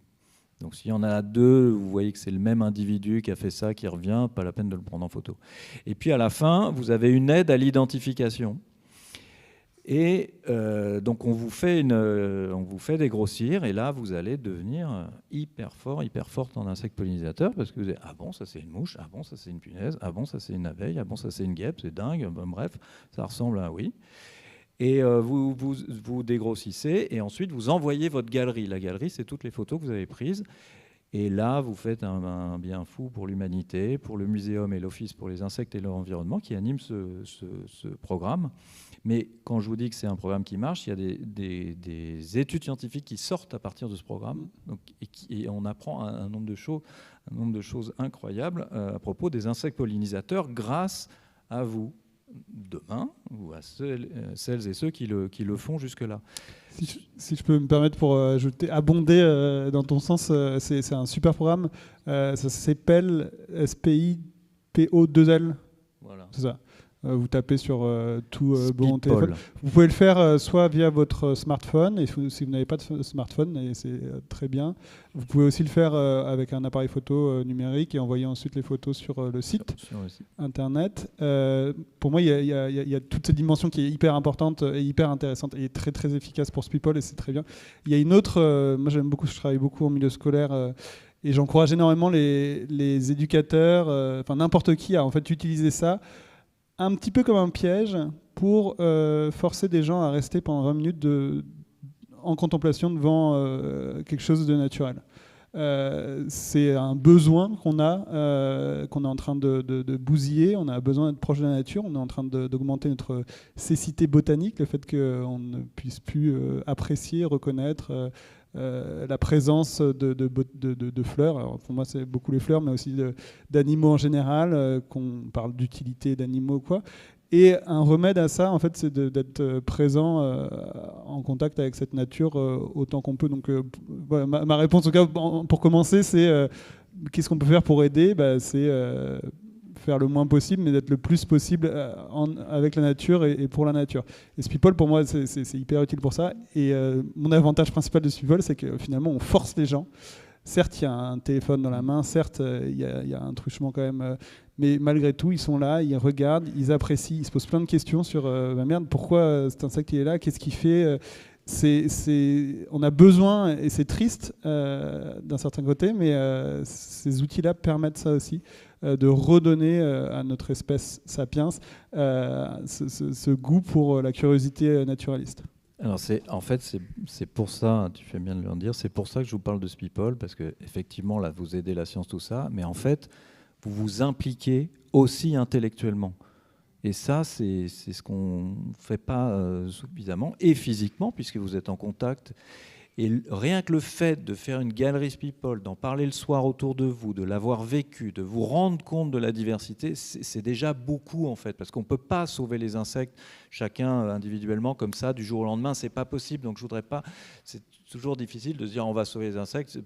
Parfois quand la tâche est tellement grande, on se dit bon, je vais rien faire. Et en fait, le fait de s'impliquer comme ça avec une galerie Speedpol, c'est incroyablement important à plein de niveaux. Pour la science, pour vous, pour votre entourage. Vous allez le raconter, vous allez dire j'ai vu ça et tout. Et le jour où on vous parlera de, je sais pas, d'une pétition à signer, d'un truc à faire, vous dire ah oui c'est vrai, j'en ai vu plein, c'est important, je sais ce que c'est qu'une guêpe solitaire, qu'une abeille solitaire, etc. Et c'est pour ça que je parlais du Speedpol presque en premier, parce que ça fait tout en fait. Et même si vous devez faire qu'une galerie dans votre vie, Speedpol, s'il vous plaît, faites-la. Voilà, c'est bien. Vous ne sortirez pas de cette salle sans avoir installé Speedpol sur votre téléphone. Soit à votre smartphone, on sera à la soit sortie, un appareil photo. Et d'avoir acheté le livre, évidemment. Et pour commencer, cet été, là, le printemps arrive, tout ça, vous voyez des fleurs avec des insectes, c'est pas la peine faites quand il y a des insectes déjà au début pour pas être trop frustré, éventuellement. Vous n'avez pas à attendre devant une fleur comme ça, dans le froid. Enfin, vous pouvez, mais vous vous habillez. N'hésitez pas. Vous voyez des insectes butinés sur de la lavande ou je sais pas quoi. Tac, vous faites votre galerie Speedpol et vous serez fiers aussi parce que c'est beau. En fait, l'intérêt aussi de travailler avec de la photographie, c'est qu'on a un rapport à l'esthétique qui est là. C'est pas que technique, c'est pas que, et la science, c'est aussi ça, c'est la beauté. Et les fleurs sont belles et les insectes sont beaux. Donc allez-y pour ça. Tout à fait. Pardon. On est tous concernés par la disparition des insectes ou de tout, du vivant, tout ça. C'est pas il, eux, elle, c'est nous. Et donc plus on met un pied dedans, plus on va pas sauver le monde chacun, c'est pas possible, voilà. Mais mettre un pied dedans, ça crée des choses, ça crée une dynamique qui est importante. Et ça commence dans son jardin avec une galerie Speedpol, par exemple. Et puis pendant ces 20 minutes où vous faites ça, vous ne faites pas d'autres choses délétères pour la planète. Donc c'est ça de sauver. Mais alors, pour qu'il y ait des insectes, il faut qu'il y ait aussi des fleurs. Okay. Et donc, qu'est-ce qu'on fait ? On plante des prairies fleuries. Je vais te laisser parler des fleurs, oui. On réintroduit des espèces indigènes dans nos jardins, on va chercher des plantes qui ont un intérêt particulier pour les insectes. Qu'est-ce qu'on fait? On fait quoi? Qu'est-ce qu'on fait? plante quoi? On fait ce Qu'est-ce qu'il qu'on nous Je parlerai des hôtels insectes après. Ah oui, si oui, tu si veux tu parler veux. des herbes folles, tout ça. Voilà, il faut que je fasse... Bon, je vais parler des herbes les folles. plantes. Si, écoute, ça me vote On par peut les herbes commencer folles. par les plantes. On commence par les plantes. Et ouais. puis on continuera sur les hôtels insectes. Mais Alors, les plantes, elles sont- qu'est-ce qu'on peut faire chez nous? Des bombes à graines, ça c'est pas mal d'ailleurs. Non, alors vous pouvez chez vous faire des choses sur votre balcon, dans votre jardin, à l'intérieur de votre maison. En fait, planter des plantes, planter des graines qui vont pousser. Là, c'est les périodes des semis. Moi, je n'ai toujours pas fait les miens. Je voulais les faire tout à l'heure, mais je suis venu à cette conférence. Oh Comme là quoi, il y là. a des choix à faire. notre faute. Et voilà, les tomates seront trop petites, mais voilà, c'est une période où vous pouvez commencer vos semis, échanger des graines avec qui vous pouvez. Il y a de plus en plus par exemple, des bibliothèques qui mettent en place des grainothèques où vous pouvez récolter des graines et les remettre. Allez voler des graines là où vous pouvez, même si vous n'avez pas le droit. En fait, on a besoin aussi de le rapport aux graines et aux plantes, et c'est la période des semis intéressante pour ça. C'est aussi un moyen de refaire du lien humain, là où on a un déficit aussi de ça, évidemment. Donc, là, ça ne va pas forcément sauver les insectes, ça va vous faire plaisir, mais en faisant ça, vous allez évidemment réensauvager le monde. Pour moi, c'est un peu ça l'idée. Donc, si vous pouvez aider à ce qu'il y ait un réensauvagement en plantant et en semant, allez-y. Mais rien que déjà de vous extraire, c'est-à-dire de laisser la nature sauvage être là, C'est pour ça super qu'on bien, quoi. conseille, par exemple, dans un jardin petit ou grand, c'est vrai qu'on mange, on a envie les 3/4 du temps d'un petit carré de pelouse bien tondu, mais c'est vraiment important de laisser des zones non tondues, des tas de bois ici, un peu le fouillis bazar, c'est vraiment utile. Oui, c'est hyper utile parce que on le qualifie de fouillis bazar et c'est normal parce qu'on est dedans, mais en fait c'est du fouillis bazar que pour notre regard à nous et pour tout le reste du vivant. En fait, c'est hyper précieux. Donc on a un besoin aussi de changer notre regard sur la nature. On est de plus en plus d'urbains, on est aussi lié à un patrimoine agricole très, avec beaucoup d'ingérence sur le paysage. On n'est plus habitué aux sauvages, on a peur des sauvages. Enfin, je dis c'est peut-être moi aussi, mais il y a aussi des études qui montrent ça.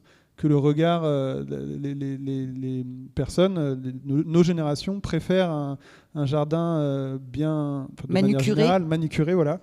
C'est même très ancien, puisque oui. c'est judéo-chrétien, la peur du sauvage. Ouais. Ça vient avec l'Éden perdu. Oui. Il serait peut-être temps de contrer nos racines judéo-chrétiennes, enfin, en tout cas d'arrêter un peu ce déni-là. Alors c'est peut-être un besoin, mais on parle aussi beaucoup de l'abeille à miel. C'est un besoin j'imagine, de notre espèce à vouloir posséder. Et c'est beaucoup plus facile de dire on a des ruches, on va avoir des pots de miel et tout ça parce que on va pouvoir le posséder, avoir notre petite ruche. Il y a des ruches ici à l'Académie du climat et c'est intéressant parce que ça. Enfin, je dis souvent quand je fais notamment ma conférence théâtre ou que j'interviens en milieu plutôt d'entreprise ou quoi, que il faut arrêter avec avoir des ruches sur les toits de notre tour pour le service RSE. Il vaut mieux laisser du sauvage et ça a beaucoup plus d'impact que de vouloir mettre des choses en plus. Je ne sais pas si c'est très clair. Alors si on se résume, on s'inscrit à... En quoi, pardon ? On s'inscrit à SPI. On fait une galerie Spipol au moins dans sa vie. Voilà, Spipol. Ensuite, on laisse du sauvage dans son jardin, ici et là. Alors, oui. Et après, on fait des petits coins pour les insectes. Oui, on les mélange à ce côté sauvage des plantes, on fait quoi ? Du sauvage, tout ça, on peut laisser. C'est vrai que le regard, quand on parle, mes amis sont enfin, après, je sais pas, 20 ans de jardin laissé en friche ou plus, enfin ne me disent plus rien, mais ils ont mis un temps fou à ne pas me dire, dis donc, tu n'as pas nettoyé un peu, tu n'as pas taillé un peu. Bon. Parce qu'en fait, toute cette diversité d'insectes a besoin d'une diversité de fleurs et aussi une diversité d'abris, de logis. Et donc, il y a plein d'abeilles sauvages qui se mettent dans les tiges de ronces, dans les tiges de framboisier. Vous savez, celles qu'on coupe parce qu'elles sont fanées, qu'on met au feu l'hiver ou je sais pas quoi. Là-dedans, il y a des abeilles qui vont passer l'hiver. c'est pas intuitif parce qu'en fait, et puis aussi, il y a parfois on parle d'hérésie, d'amnésie, parce qu'on est né dans un environnement, on a l'impression que c'est un peu comme ça la norme, mais en fait non, ça peut être différent. Et donc on peut avoir des herbes folles partout, etc. C'est un peu compliqué, donc on peut, ce qu'on disait, c'est, je ne sais pas où vous en êtes dans cette démarche, mais laisser à 10%, 20%, ce que vous pouvez, vous ne faites rien, ça peut être ça. Mais vous pouvez aussi intervenir. On peut faire des choses de façon complètement artificielle et esthétique avec vos goûts. Une muraille à insectes avec des fleurs de rocaille, etc. C'est 100% artificiel, ça va attirer plein de monde, ça va vous plaire. Voilà, on peut aussi, on n'est pas obligé d'avoir un truc sauvage, ou voilà. En tout cas, quelle que soit la démarche que vous entreprenez, ce sera utile, quoi. Les insectes sont diversifiés, ils ont besoin de diversité, de plein de choses, d'abris, de trucs. Et c'est pour ça que moi j'aime bien quand même les hôtels à insectes, c'est parce que on a du mal à passer de aseptisé à sauvage, on laisse le tout avec des bêtes de partout et tout, c'est un peu compliqué pour nous. Donc l'hôtel à insectes permet cette transition, voilà.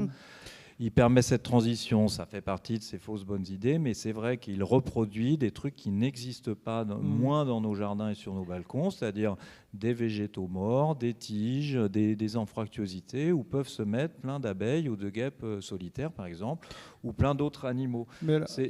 Donc c'est un peu des rustines, mais vous voyez, c'est comme un nichoir à oiseaux. En fait, on met des rustines, puisque notre bâti, on l'a organisé de façon à ne pas accueillir les autres animaux.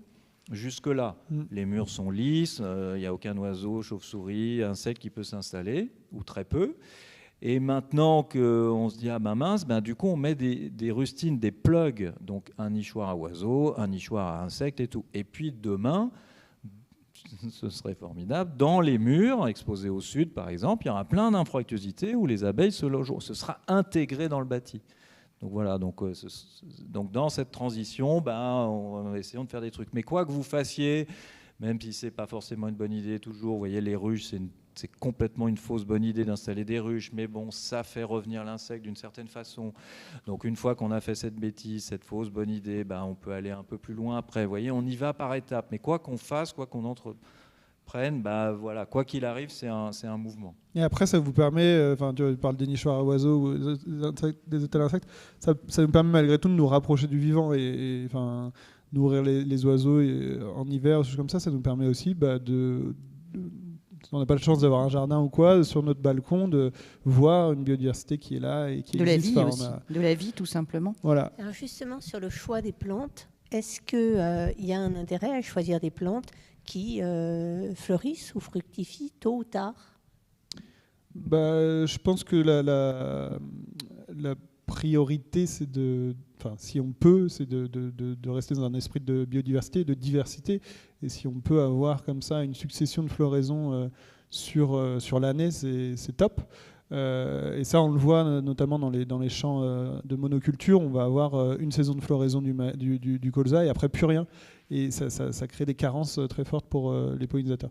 Donc dans l'absolu, il vaut mieux avoir de tout. Et si on veut observer, parce que l'idée aussi, c'est si on a une diversité, on pourra avoir aussi une diversité d'insectes pollinisateurs qui, pour certains, vont être plutôt actifs au début du printemps. Et donc, si on n'a pas de floraison au début du printemps, on ne pourra pas voir ces insectes-là pollinisateurs. Ça, encore une fois, égoïstement, on peut très bien aussi accepter de se dire on a envie de voir certaines espèces, ou le plus d'espèces possible. Moi, mon rêve, c'est que Pokémon Go soit en fait Speeple ou des choses qu'on arrête de s'inventer des animaux imaginaires alors qu'on a plein à notre portée et qu'on ne connaît pas assez, et que cette collectionnite-là, on peut l'avoir aussi sans les tuer, hein, évidemment. C'est vrai. Même si les insectes ont été de grands inspirateurs des Pokémon. Oui, mais je vois qu'on a affaire à des spécialistes. Là, hein. Tu peux aux enfants. Les enfants, je dis, ça, tu vois, là, c'est la larve de... et puis, si vous êtes un peu stress de l'insecte, tout ça, n'hésite pas à rappeler à l'OPI que l'immense majorité des insectes est sympa. inoffensive et tout. Et c'est pas parce que vous allez faire venir des friches que vous allez vous retrouver avec plein d'insectes chez vous qui vont vous emporter dans leur nid. Voilà, mais c'est vrai qu'on a se fait parfois une idée des insectes à partir de quelques exemples, mais en fait, les rares qui vous embêtent, vous les connaissez, les autres ne vous embêtent pas. Donc c'est vrai que voilà, et c'est vrai que l'hôtel insectes aussi permettait à certaines personnes de dire bon les insectes, je les accueille, bon ils sont là. Voilà, ils sont là, ils sont pas dans voilà, je les ai mis là, ils sont chez eux, ils sont bien. Ça permettait aussi ça. Voilà, je ne sais pas où vous en êtes là-dessus, mais ce n'est pas parce que vous allez avoir plein d'insectes qui vous butinent, qui tournent autour des fleurs, que ça va rentrer dans votre maison ou vous embêter. La plupart des insectes, les insectes sont inoffensifs. Nos amis, vos futurs amis, je ne sais pas. Mais bon, normalement, ça y est, si vous êtes là ce soir, c'est que vous avez quand même une certaine démarche vis-à-vis des animaux non humains. Et des fleurs et des végétaux. Et des fleurs et des végétaux. Qui sont complètement liés aux insectes, à une grande partie des insectes. Merci. On va conclure. Allons-y. Est-ce que vous avez un mot de conclusion? Pardon. François prépare. Vous battez pas, vous battez pas. Un mot de conclusion? Non, moi j'ai envie de faire de la promo pour mon livre et mon spectacle, c'est horrible. Alors, non. La vie sexuelle des fleurs. Ah tiens, un livre. Non, un mot de conclusion, c'est déjà merci énormément d'être là. Merci à tous ceux et celles qui sont derrière leur écran là-bas. Et ouais, gardons espoir. Gardons espoir. Non, c'est juste que cette biodiversité, c'est la plus belle chose qu'on peut entretenir et j'espère, continuera à entretenir. Et on va renforcer cet entretien. Enfin, je parle d'entretien, plutôt d'amour. Hein. On a besoin de continuer à aimer la nature et le vivant. Et je pense que j'espère qu'on vous a convaincu de ça. Oui, je vous le demande. On va le demander. François, vous avez... Oui, on va le demander. Ah mince. Pardon. Non, ce que je vous ai dit, hein, le moindre, vous êtes concerné par la disparition des insectes. Voilà.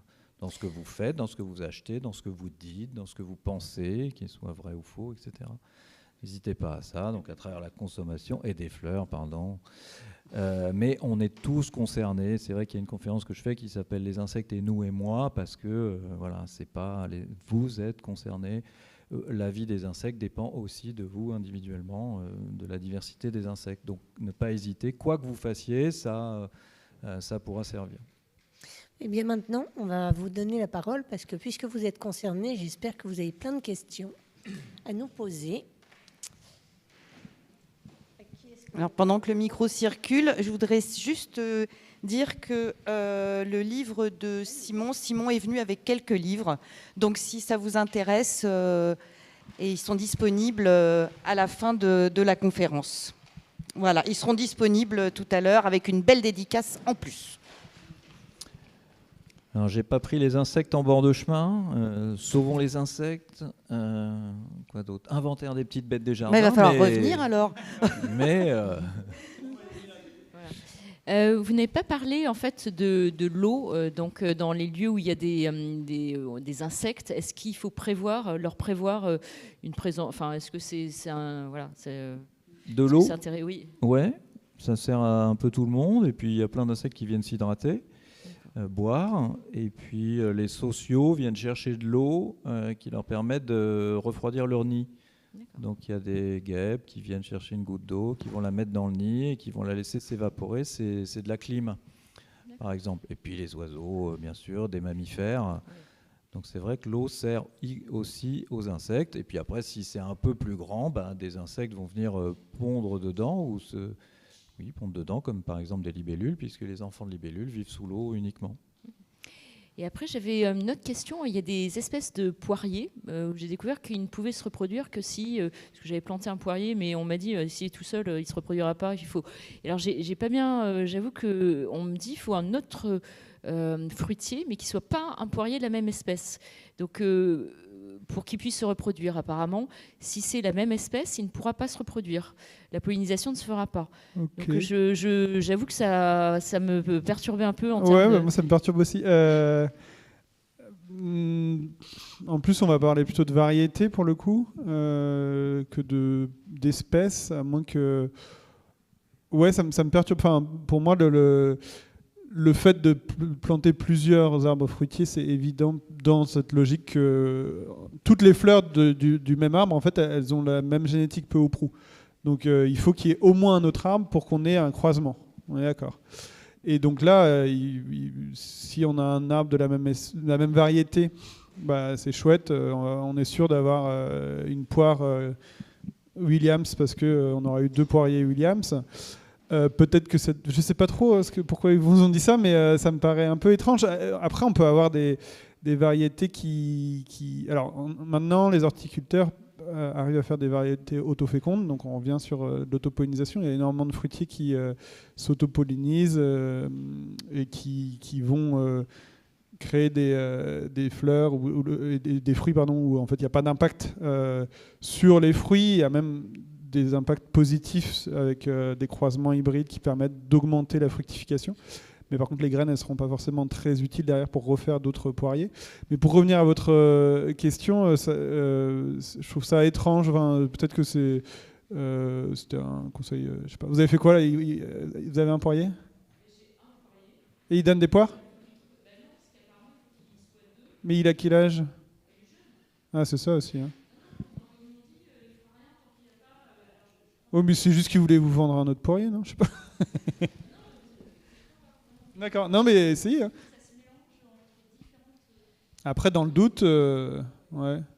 Je sais pas, dans le doute, ça vous fera plus de poires. Mais moi, c'est juste, à mon avis, il est jeune. Et évidemment, si c'est un poirier qui n'est pas horticole auto-fécond, il faut qu'il y ait un autre poirier à côté. Ouais. Alors, pour moi, de la même variété, ouais. Vous n'avez pas des voisins avec des poiriers? Bon, alors moi, j'ai une petite question qui est peut-être idiote, en fait, j'en sais rien. Non, il n'y a pas de question idiote. Enfin, je crois pas. Vous avez dit tout à l'heure que les guêpes, en fait, venaient manger les cadavres dans nos assiettes. Donc, je pense que vous parlez de la viande. Enfin, moi, j'ai remarqué que les guêpes étaient très attirées par la viande. Donc, je me demandais si, avec un menu végétarien, on évite un peu la présence des guêpes à table. Mais à 100%. Bon. Mais totalement. Les véganes sont complètement pépouses de la guêpe. Tranquille. C'est un autre argument que je peux sortir de temps en temps, c'est vrai. Soyez végétaliens et végétaliennes le plus possible. Alors, en effet, si, on va dire, un plat équilibré végétalien, bah, ça n'attire pas de guêpes. Ce qui va attirer éventuellement, c'est des fruits ou de la confiture, du sucre. Pour l'adulte, elle va aimer du sucre. C'est pour ça qu'on peut attirer des guêpes avec de la confiture. Mais si c'est quelque chose de carné, si par exemple vous avez des céréales, des légumineuses, tout ça, du tofu, hein, non, la guêpe, vous êtes complètement tranquille. Donc c'est effectivement... c'est vrai que les végétariens sont encore plus tranquilles. Et vous n'êtes pas obligé de prendre oui, vous pouvez prendre le dessert à un autre moment, mais oui, exactement. Et oui, c'est bien sûr les cadavres, c'est les mammifères, les oiseaux ou les poissons que vous avez dans les assiettes. Parce que les guêpes chassent des proies vivantes et les piquent avec leur dard, ou elles trouvent sur des cadavres qui traînent. Alors, ça, c'est des cadavres d'autres animaux ou parfois dans nos assiettes.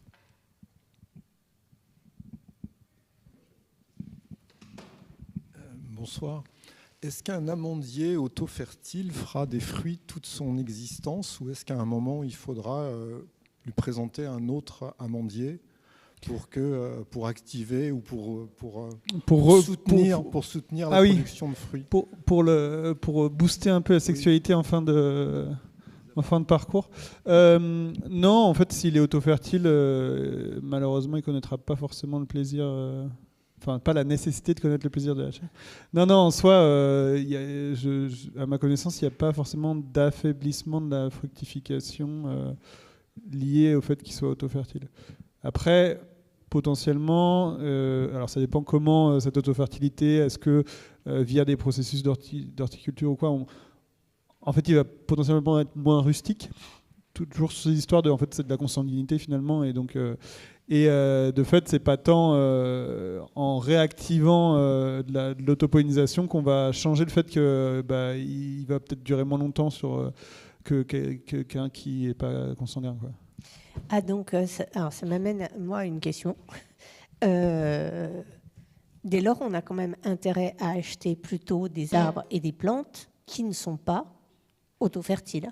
Si on peut, en particulier dans le cadre du dérèglement climatique, si on veut qu'elle s'adapte. Alors, le truc, c'est qu'elle ne va pas s'adapter. Enfin, je veux dire, une fois qu'elle est. Si on parle d'un amandier ou quoi, ça dépend si vous voulez reproduire derrière, si vous voulez récupérer des graines pour refaire un amandier derrière. Oui, ça, c'est plus intéressant potentiellement. Mais encore une fois, le temps de dégénération est quand même trop long par rapport au temps du changement climatique. Ça, c'est un vrai problème qu'on a sur les migrations.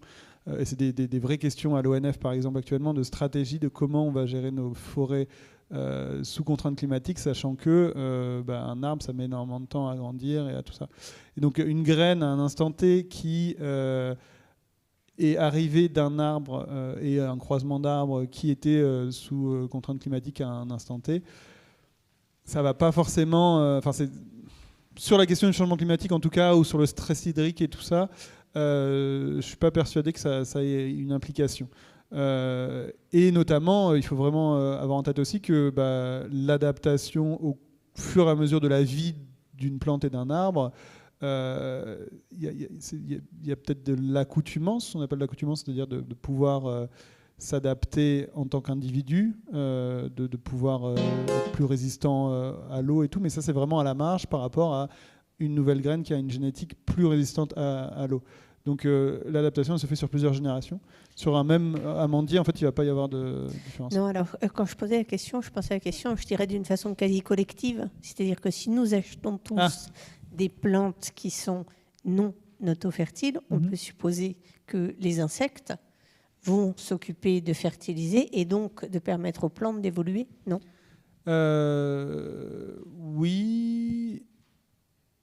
Oui, dans l'idée, oui, c'est que si on en vient à n'être que sur de l'autofertile, oui, évidemment, en fait, on en vient à c'est pas tant le fait que les insectes, oui, enfin, on en vient à ce qu'on disait là de n'être plus que sur une espèce qui a une génétique très faible, une diversité génétique très faible, et qu'au bout d'un moment, cette espèce va mourir. Et ça, en fait, il se trouve qu'on est en capacité de continuer à avoir ces espèces-là. Il y a certaines espèces en France, alors il me semble que les exemples, c'est chez les géraniums par exemple, où en fait on fait plus que de la multiplication végétative, ou certaines orchidées, où en fait les horticulteurs ne vont faire que des clones. Et donc le pire, c'est la vigne. Oui, voilà, par exemple, c'est ces exemples-là. Et alors après, en tant que citoyen, est-ce qu'on peut nous faire... Il y a des mouvements qui, au niveau des greniers avec Cocopelli, où il y a des mouvements les semences paysannes ou quoi, qui essayent d'aller dans ce sens-là. Oui, c'est une bonne question. Je n'ai pas du tout répondu à la question, je crois. Je suis désolée de poser des questions. Non, c'est très bien. J'ai du mal à... En fait, c'est plus que, à mon sens, il faut évidemment promouvoir des choses rustiques et plus proches d'un fonctionnement naturel, entre guillemets. Mais j'ai du mal à le justifier en termes de continuité biologique. Alors, en fait, il y a 15 jours, j'animais une table ronde ici sur les corridors écologiques et le rôle des jardiniers dans les corridors écologiques. Et précisément, la question se posait de savoir comment on crée des corridors, c'est-à-dire comment on fait en sorte que la vie continue et se répande sur de longs trajets. C'est-à-dire sur le territoire français, mais sur le territoire européen, et traverse les mers, et qui est une vie via les oiseaux migrateurs, via tout ça. Et on s'aperçoit qu'effectivement, plus on donne de chance à la biodiversité génétique et à la biodiversité en termes d'individus, plus on a de chances de réparer ce qu'on a tout abîmé.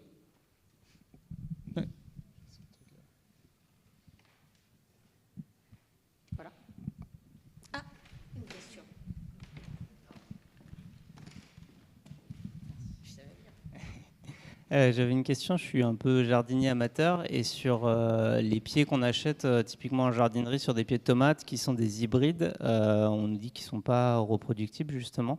Et du coup je voulais comprendre pourquoi par rapport à des semences paysannes et qu'est-ce qui fait que ces pieds ne sont pas reproductibles. C'est pas très clair pour moi la différence entre les graines qu'on peut acheter chez Cocopelli ou autres qui sont du coup reproductibles par rapport à des pieds hybrides. Qu'est-ce qui s'est passé pour que ne soit pas en fait Alors, Ce sont des variétés fixées. On C'est appelle ça. ça des F1. Et donc les c'est de la hybrides F1. sélection génétique qui a abouti à la nomination F1, ce qui fait que quand on va vous vendre une graine, quand les industriels vous vendent une graine, elle est fixée. Ses caractéristiques génétiques sont fixées. Et donc vous aurez d'une année sur l'autre les mêmes fruits. Voilà. Après, les semences paysannes permettent d'obtenir des fruits un peu différents, de faire évoluer un petit peu les choses. Mais quand vous achetez du F1, vraiment de la semence F1, vous aurez des fruits identiques d'une année sur l'autre. C'est fixé. Et en termes de génétique, j'étais en train de faire un callback dans mes années de prépa à Greg. C'est peut-être ça la réponse. Non, mais c'est l'histoire de croisement. En fait, on va chercher ce qu'on appelle la vigueur hybride, c'est-à-dire d'avoir des croisements. Mais là, j'ai un blanc. Enfin bref, je peux revenir vers toi avec mes fiches de prépa Greg. Mais en fait, le F1, il est obtenu avec des croisements entre une première génération et une seconde génération qu'on croise ensemble. Jusqu'à aboutir à un résultat qui ne bouge plus, quoi. Avec des fruits qui seront identiques ou des carottes qui seront identiques. Et derrière, en fait, il y a une stérilité sur la descendance. Et en fait, c'est que... En fait, la F1, on la sème. Et puis, il faut en racheter l'année d'après. C'est quand même... on est des industriels ou pas. Et en fait, l'idée, c'est bien tombé, je pense, pour les industriels, cette histoire, mais que c'est aussi une propriété génétique qui fait qu'on bloque la fertilité en faisant ce qu'on appelle en cherchant cette vigueur hybride. Voilà, en fait, c'est des croisements génétiques. Il me semble que c'est entre une première génération et une seconde génération, parce qu'en fait, on cherche à fixer des caractéristiques qui nous intéressent, et donc on force en fait le croisement génétique pour garder ce qu'il nous faut. Et voilà, et en fait, c'est plein de trucs où et c'est lié aux gènes récessifs ça me revient de plus en plus, mais c'est lié aussi à des histoires de gènes. On cherche les gènes et du coup on veut 2 gènes récessifs potentiellement et on perd la fertilité en faisant ça. Oui, alors c'est une question assez générique, mais compte tenu du déclin rapide en fait, des populations, même s'il n'est pas estimé de manière claire, des populations d'insectes, est-ce qu'on peut envisager est-ce qu'on va pouvoir continuer à se nourrir même si je connais en partie la réponse, mais voilà, qu'est-ce que c'est votre point de vue justement là-dessus quand on regarde l'importance effectivement des insectes. Moi, je ne me rends pas bien compte si encore aujourd'hui c'est très très important pour la fertilisation dans le domaine agricole ou pas. Je peux vite fait répondre. Il y a le truc qu'on dit, il y a une slide que j'utilisais pas mal avant sur en fait, notre régime alimentaire. Il est basé pour grande partie sur des plantes qui sont pollinisées par des insectes, mais aussi pour très grande partie par des plantes qui sont pollinisées par le vent. C'est le cas de toutes les céréales, la majorité des céréales. Donc on pourrait dire, par exemple, si on prend un petit déjeuner où on a du jus d'orange, du lait et du pain, par exemple, et qu'on se place dans un monde sans insectes, on pourrait toujours se nourrir finalement de pain. Voilà. Donc en fait, il y a un biais de sélection qui s'est opéré par l'espèce humaine sur ce qu'on a domestiqué pour notre alimentation, qui fait qu'il y a une plus grande part des plantes dans notre alimentation qui sont pollinisées par le vent que cette part chez l'humain. C'est à peu près dans la nature. En gros, il y a à peu près un tiers de notre alimentation en moyenne qui est liée, et je parle d'une alimentation générale, avec beaucoup de généralité, mais voilà, c'est à peu près un tiers de notre alimentation, c'est des plantes qui ne nécessitent pas d'insectes pour se reproduire, tandis que dans la nature, ce qu'on disait tout à l'heure, c'est à peu près 15 à 20% grand maximum. Donc, je ne sais pas si c'est très clair, mais il y a un biais. Mais évidemment, les 2 tiers si on n'avait plus d'insectes, on pourrait... Enfin, voilà, s'il n'y a plus d'insectes pour qu'elles se reproduisent, toutes ces plantes n'existent plus. Enfin, c'est vraiment du noir ou blanc, quoi. Mais, donc, ne vous inquiétez pas, on pourra toujours manger. On pourra toujours manger du pain. Mais on l'a dit, on va avoir plein de carences. Donc, on va mourir quand même. Alors c'est difficile de répondre à cette question. Ce qu'on voit, c'est qu'il y a besoin d'interaction, de plein d'espèces, tout ça. Maintenant, demain, il y a beaucoup d'espèces pollinisatrices. La pollinisation ne va pas s'arrêter du jour au lendemain. Il y a peut-être des espèces qui vont se mettre à polliniser d'autres trucs, etc. Il y a une forme de résilience aussi dans la quantité d'espèces. C'est pas facile, mais c'est plus aussi de la prudence. Il y avait plein de choses diversifiées qui pollinisaient plein de trucs. Et si demain, il y en a beaucoup moins, qu'est-ce qui va se passer? On ne sait pas trop. Donc, il y a une partie d'incertitude, bien sûr, parce que les insectes ne vont pas disparaître. On disparaîtra avant les insectes. Mais quels insectes vont disparaître avant les premiers? On ne sait pas trop, mais ce que montre, voilà, c'est le plus important à retenir, c'est que c'est toutes ces interactions qui font la vigueur des végétaux, d'une partie des végétaux. Voilà. Et donc, qu'est-ce qui arrivera quand on aura moins de ces interactions? Et si je peux me permettre, c'est très pertinent comme question. Et j'imagine que ça peut être le moteur pour certains, de vouloir protéger la nature, parce que c'est notre alimentation, notre survie qui est en jeu. Pour d'autres, ça va être le bilan financier de ça. Et il y a des études qui ont pu montrer qu'est-ce que coûte la pollinisation, et je crois que c'est 280 milliards d'euros par an, 180 milliards d'euros par an, pardon, à l'économie mondiale, le fait qu'on ait des insectes qui font ce service de pollinisation. Et donc ça peut parler aussi à d'autres. Enfin, ce que je veux dire par là aussi, c'est que à mon sens, et je pense qu'on a essayé de démontrer ça aussi là, c'est que éthiquement, la nature, elle a besoin d'être préservée. Et ça s'arrête là. Mais parce que c'est très bénéfique. Il faut qu'on arrête de chercher des bénéfices à la nature. C'est juste, on n'a pas le droit de faire ce qu'on fait à la nature. Enfin, bref, c'est pour déplacer aussi le débat, mais c'est très intéressant parce que en fait, ça dépend aussi à qui on parle, et c'est tout le champ aussi de recherche sur ce qu'on appelle les services écosystémiques et la financiarisation de la nature à un moment donné qui est un peu en passe de changer, ou en tout cas on fait ça beaucoup sur le climat et tout. C'est que malheureusement on est dans un système capitaliste et où le nerf de la guerre c'est l'argent, et potentiellement ça peut parler aux gens. Mais on se rend de plus en plus compte que en fait, c'est notre santé qui prend cher. Et là aussi, parler de santé, je pense que c'est important. Et alimentation, ça va dans ce sens-là. Donc c'est des leviers aussi pour aller toucher des gens qui n'adoptent pas encore des comportements qui permettent de préserver la nature. Oui, mais c'est vrai que si on creuse et qu'on dit bah oui, mais c'est pas grave, il y aura toujours des pollinisateurs parce qu'il y a plein d'espèces, ça peut aussi ne pas être chouette en termes de diversité. Ce qui est chouette, c'est aussi que le monde soit diversifié. On aime bien que les humains soient diversifiés, apprendre plein de choses, avoir des gens et des personnes différentes, de plein d'horizons, de tous les milieux. C'est ça qui est chouette. Le vivant aussi, à côté de nous, il est très diversifié et on est en train, pour des bonnes ou des mauvaises raisons, et parfois des mauvaises, où vraiment ce ne serait pas utile de faire descendre la biodiversité à ce moment-là. Et voilà, c'est ça. On n'est pas obligé de s'arrêter justement à l'utilité. Les autres sont comme nous sommes.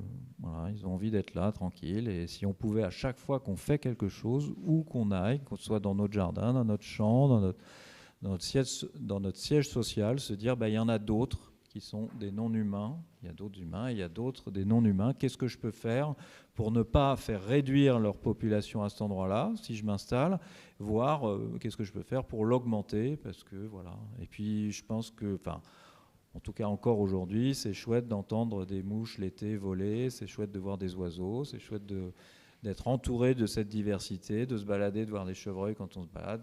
C'est tout le monde encore. Vous êtes trop... voilà. Et c'est ça la diversité aussi, c'est quelque chose qui peut être esthétique, philosophique, sociologique, etc. etc. Et puis, est-ce qu'on ne peut pas imaginer que si il y a une certaine partie de toutes les plantes qui ont besoin d'être pollinisées par les insectes qui disparaissent, on peut supposer quand même que dans les interactions entre les plantes, il va manquer quelque chose. Parce que même les céréales, elles causent avec les feuilles.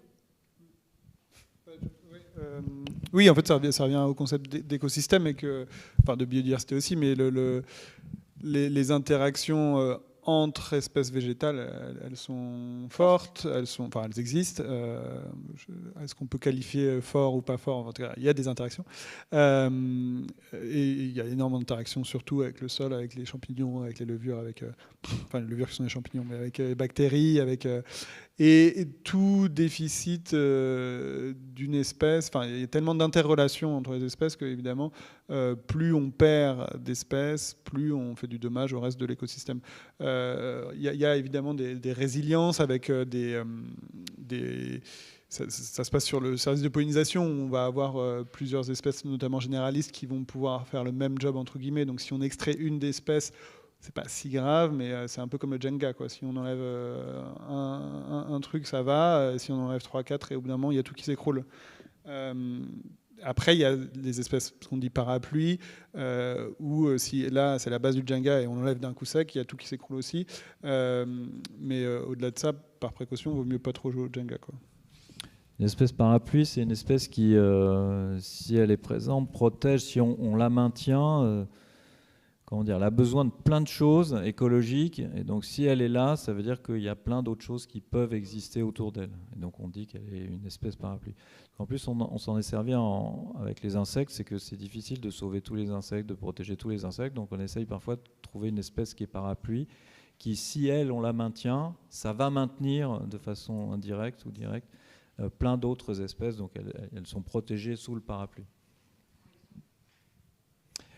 Par exemple, des espèces parapluies, il y a des papillons, des petits papillons azurés couleur azur, bleu, qui ont des exigences écologiques telles que si on fait en sorte qu'elles existent, elles, du coup, ça va protéger ou faire exister un nombre d'espèces aussi incalculable. Et parfois, c'est plus facile de se focaliser, et surtout, on n'a pas les moyens de focaliser sur plein d'espèces d'insectes.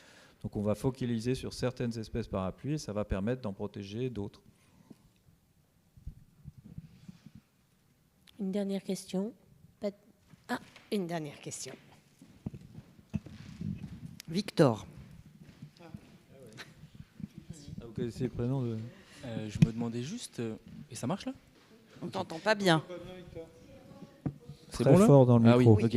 Je me demandais juste quel type de fleurs ou de plantes, enfin quelle sorte de fleurs ou de plantes plutôt vous pouvez recommander pour créer une sorte de micro-biodiversité sur un balcon parisien qui n'est pas exactement le lieu le plus propice à cela. Sur un quoi, pardon? Sur un balcon sur parisien. Un balcon parisien.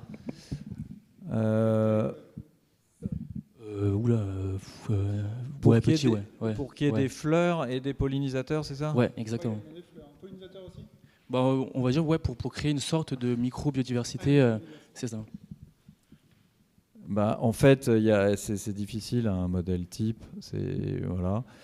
Vous pouvez trouver des mélanges de graines mellifères, dites mellifères, ça veut dire qu'elles proposent du nectar aux insectes.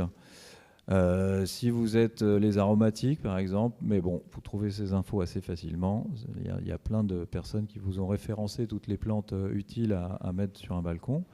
Et parfois, ça peut être que des aromatiques qui peuvent servir dans votre cuisine aussi et qui sont vraiment très appréciés des insectes pollinisateurs. Puis après, c'est aussi en fonction de vos choix esthétiques, vous pouvez avoir des préférences. La liste des espèces mellifères se trouve assez facilement en ligne. Et voilà. Le thym est parfait, par exemple. C'est une plante qui est petite et qui attire vraiment beaucoup les pollinisateurs. Une partie d'entre eux. Mais il y a beaucoup de choses. La menthe aussi. Quand la menthe, on l'utilise pas uniquement pour faire des mojitos et qu'on la laisse fleurir. Il y a beaucoup d'insectes aussi qui viennent, des pollinisateurs en balade. En fait, il y a un petit peu tout. Et puis, comme vous le disiez, des fleurs annuelles jetées dans une balconnière, des bombes à graines, parce que ça, c'est aussi intéressant, vont donner des fleurs qui vont pas durer très longtemps. C'est des fleurs pas éphémères, mais qui vont pas fleurir très longtemps, mais qui vont attirer aussi pas mal de petites bestioles sympas. Et je ne dirais pas utiles, parce que sinon, je vais me faire disputer. Après, tu peux mettre aussi des grimpantes. Moi, je kiffe faire ça sur le balcon, où tu t'encadres ta fenêtre avec des grimpantes. Tu mets du chèvrefeuille. Vas-y.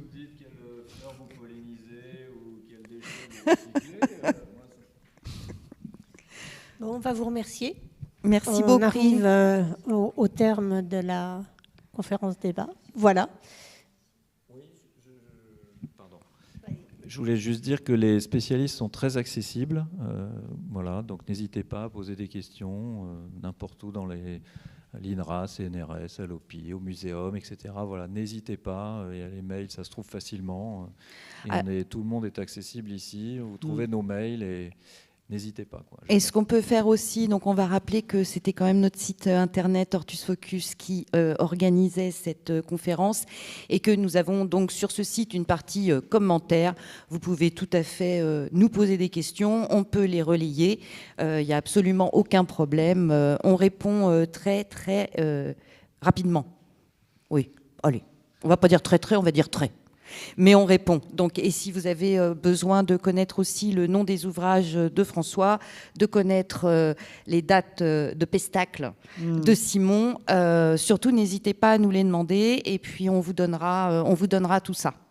Voilà. Et puis si vous souhaitez faire intervenir l'un l'autre sur des événements ou autres, c'est avec joie qu'on peut le faire, parce que ce qui est intéressant aussi, c'est d'aller voir des publics différents et de pouvoir aussi partager ces connaissances. Moi je parle de passion, enfin d'avoir ces discussions-là et d'avoir... on sent que vous êtes passionnés tous les deux. Et parfois, en fait, on se dit, voilà, qu'est-ce que je fais avec mes collègues? Et en fait, de faire venir une personne extérieure, ça débloque souvent des choses. Donc n'hésitez pas, voilà, ou même avec vos potes de promo ou quoi. Moi, c'est avec toujours grand plaisir que je viens ici, quoi.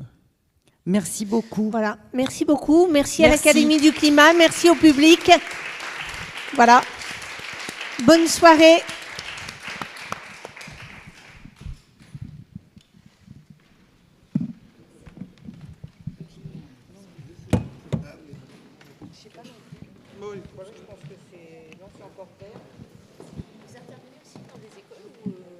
Alors, moi je travaille beaucoup avec des enseignants, des amateurs d'enseignants sur le changement climatique. Et pour mon spectacle, je le fais en scolaire parfois. Non, pas du tout, il y a quoi dans le portrait, je sais pas. Ah non, c'est pas ça, moi ça s'appelle Abeille et Fleurs, un amour abeille, mais j'aimerais beaucoup un jour me produire là-bas. Non, là pour l'instant, je vais tourner ce...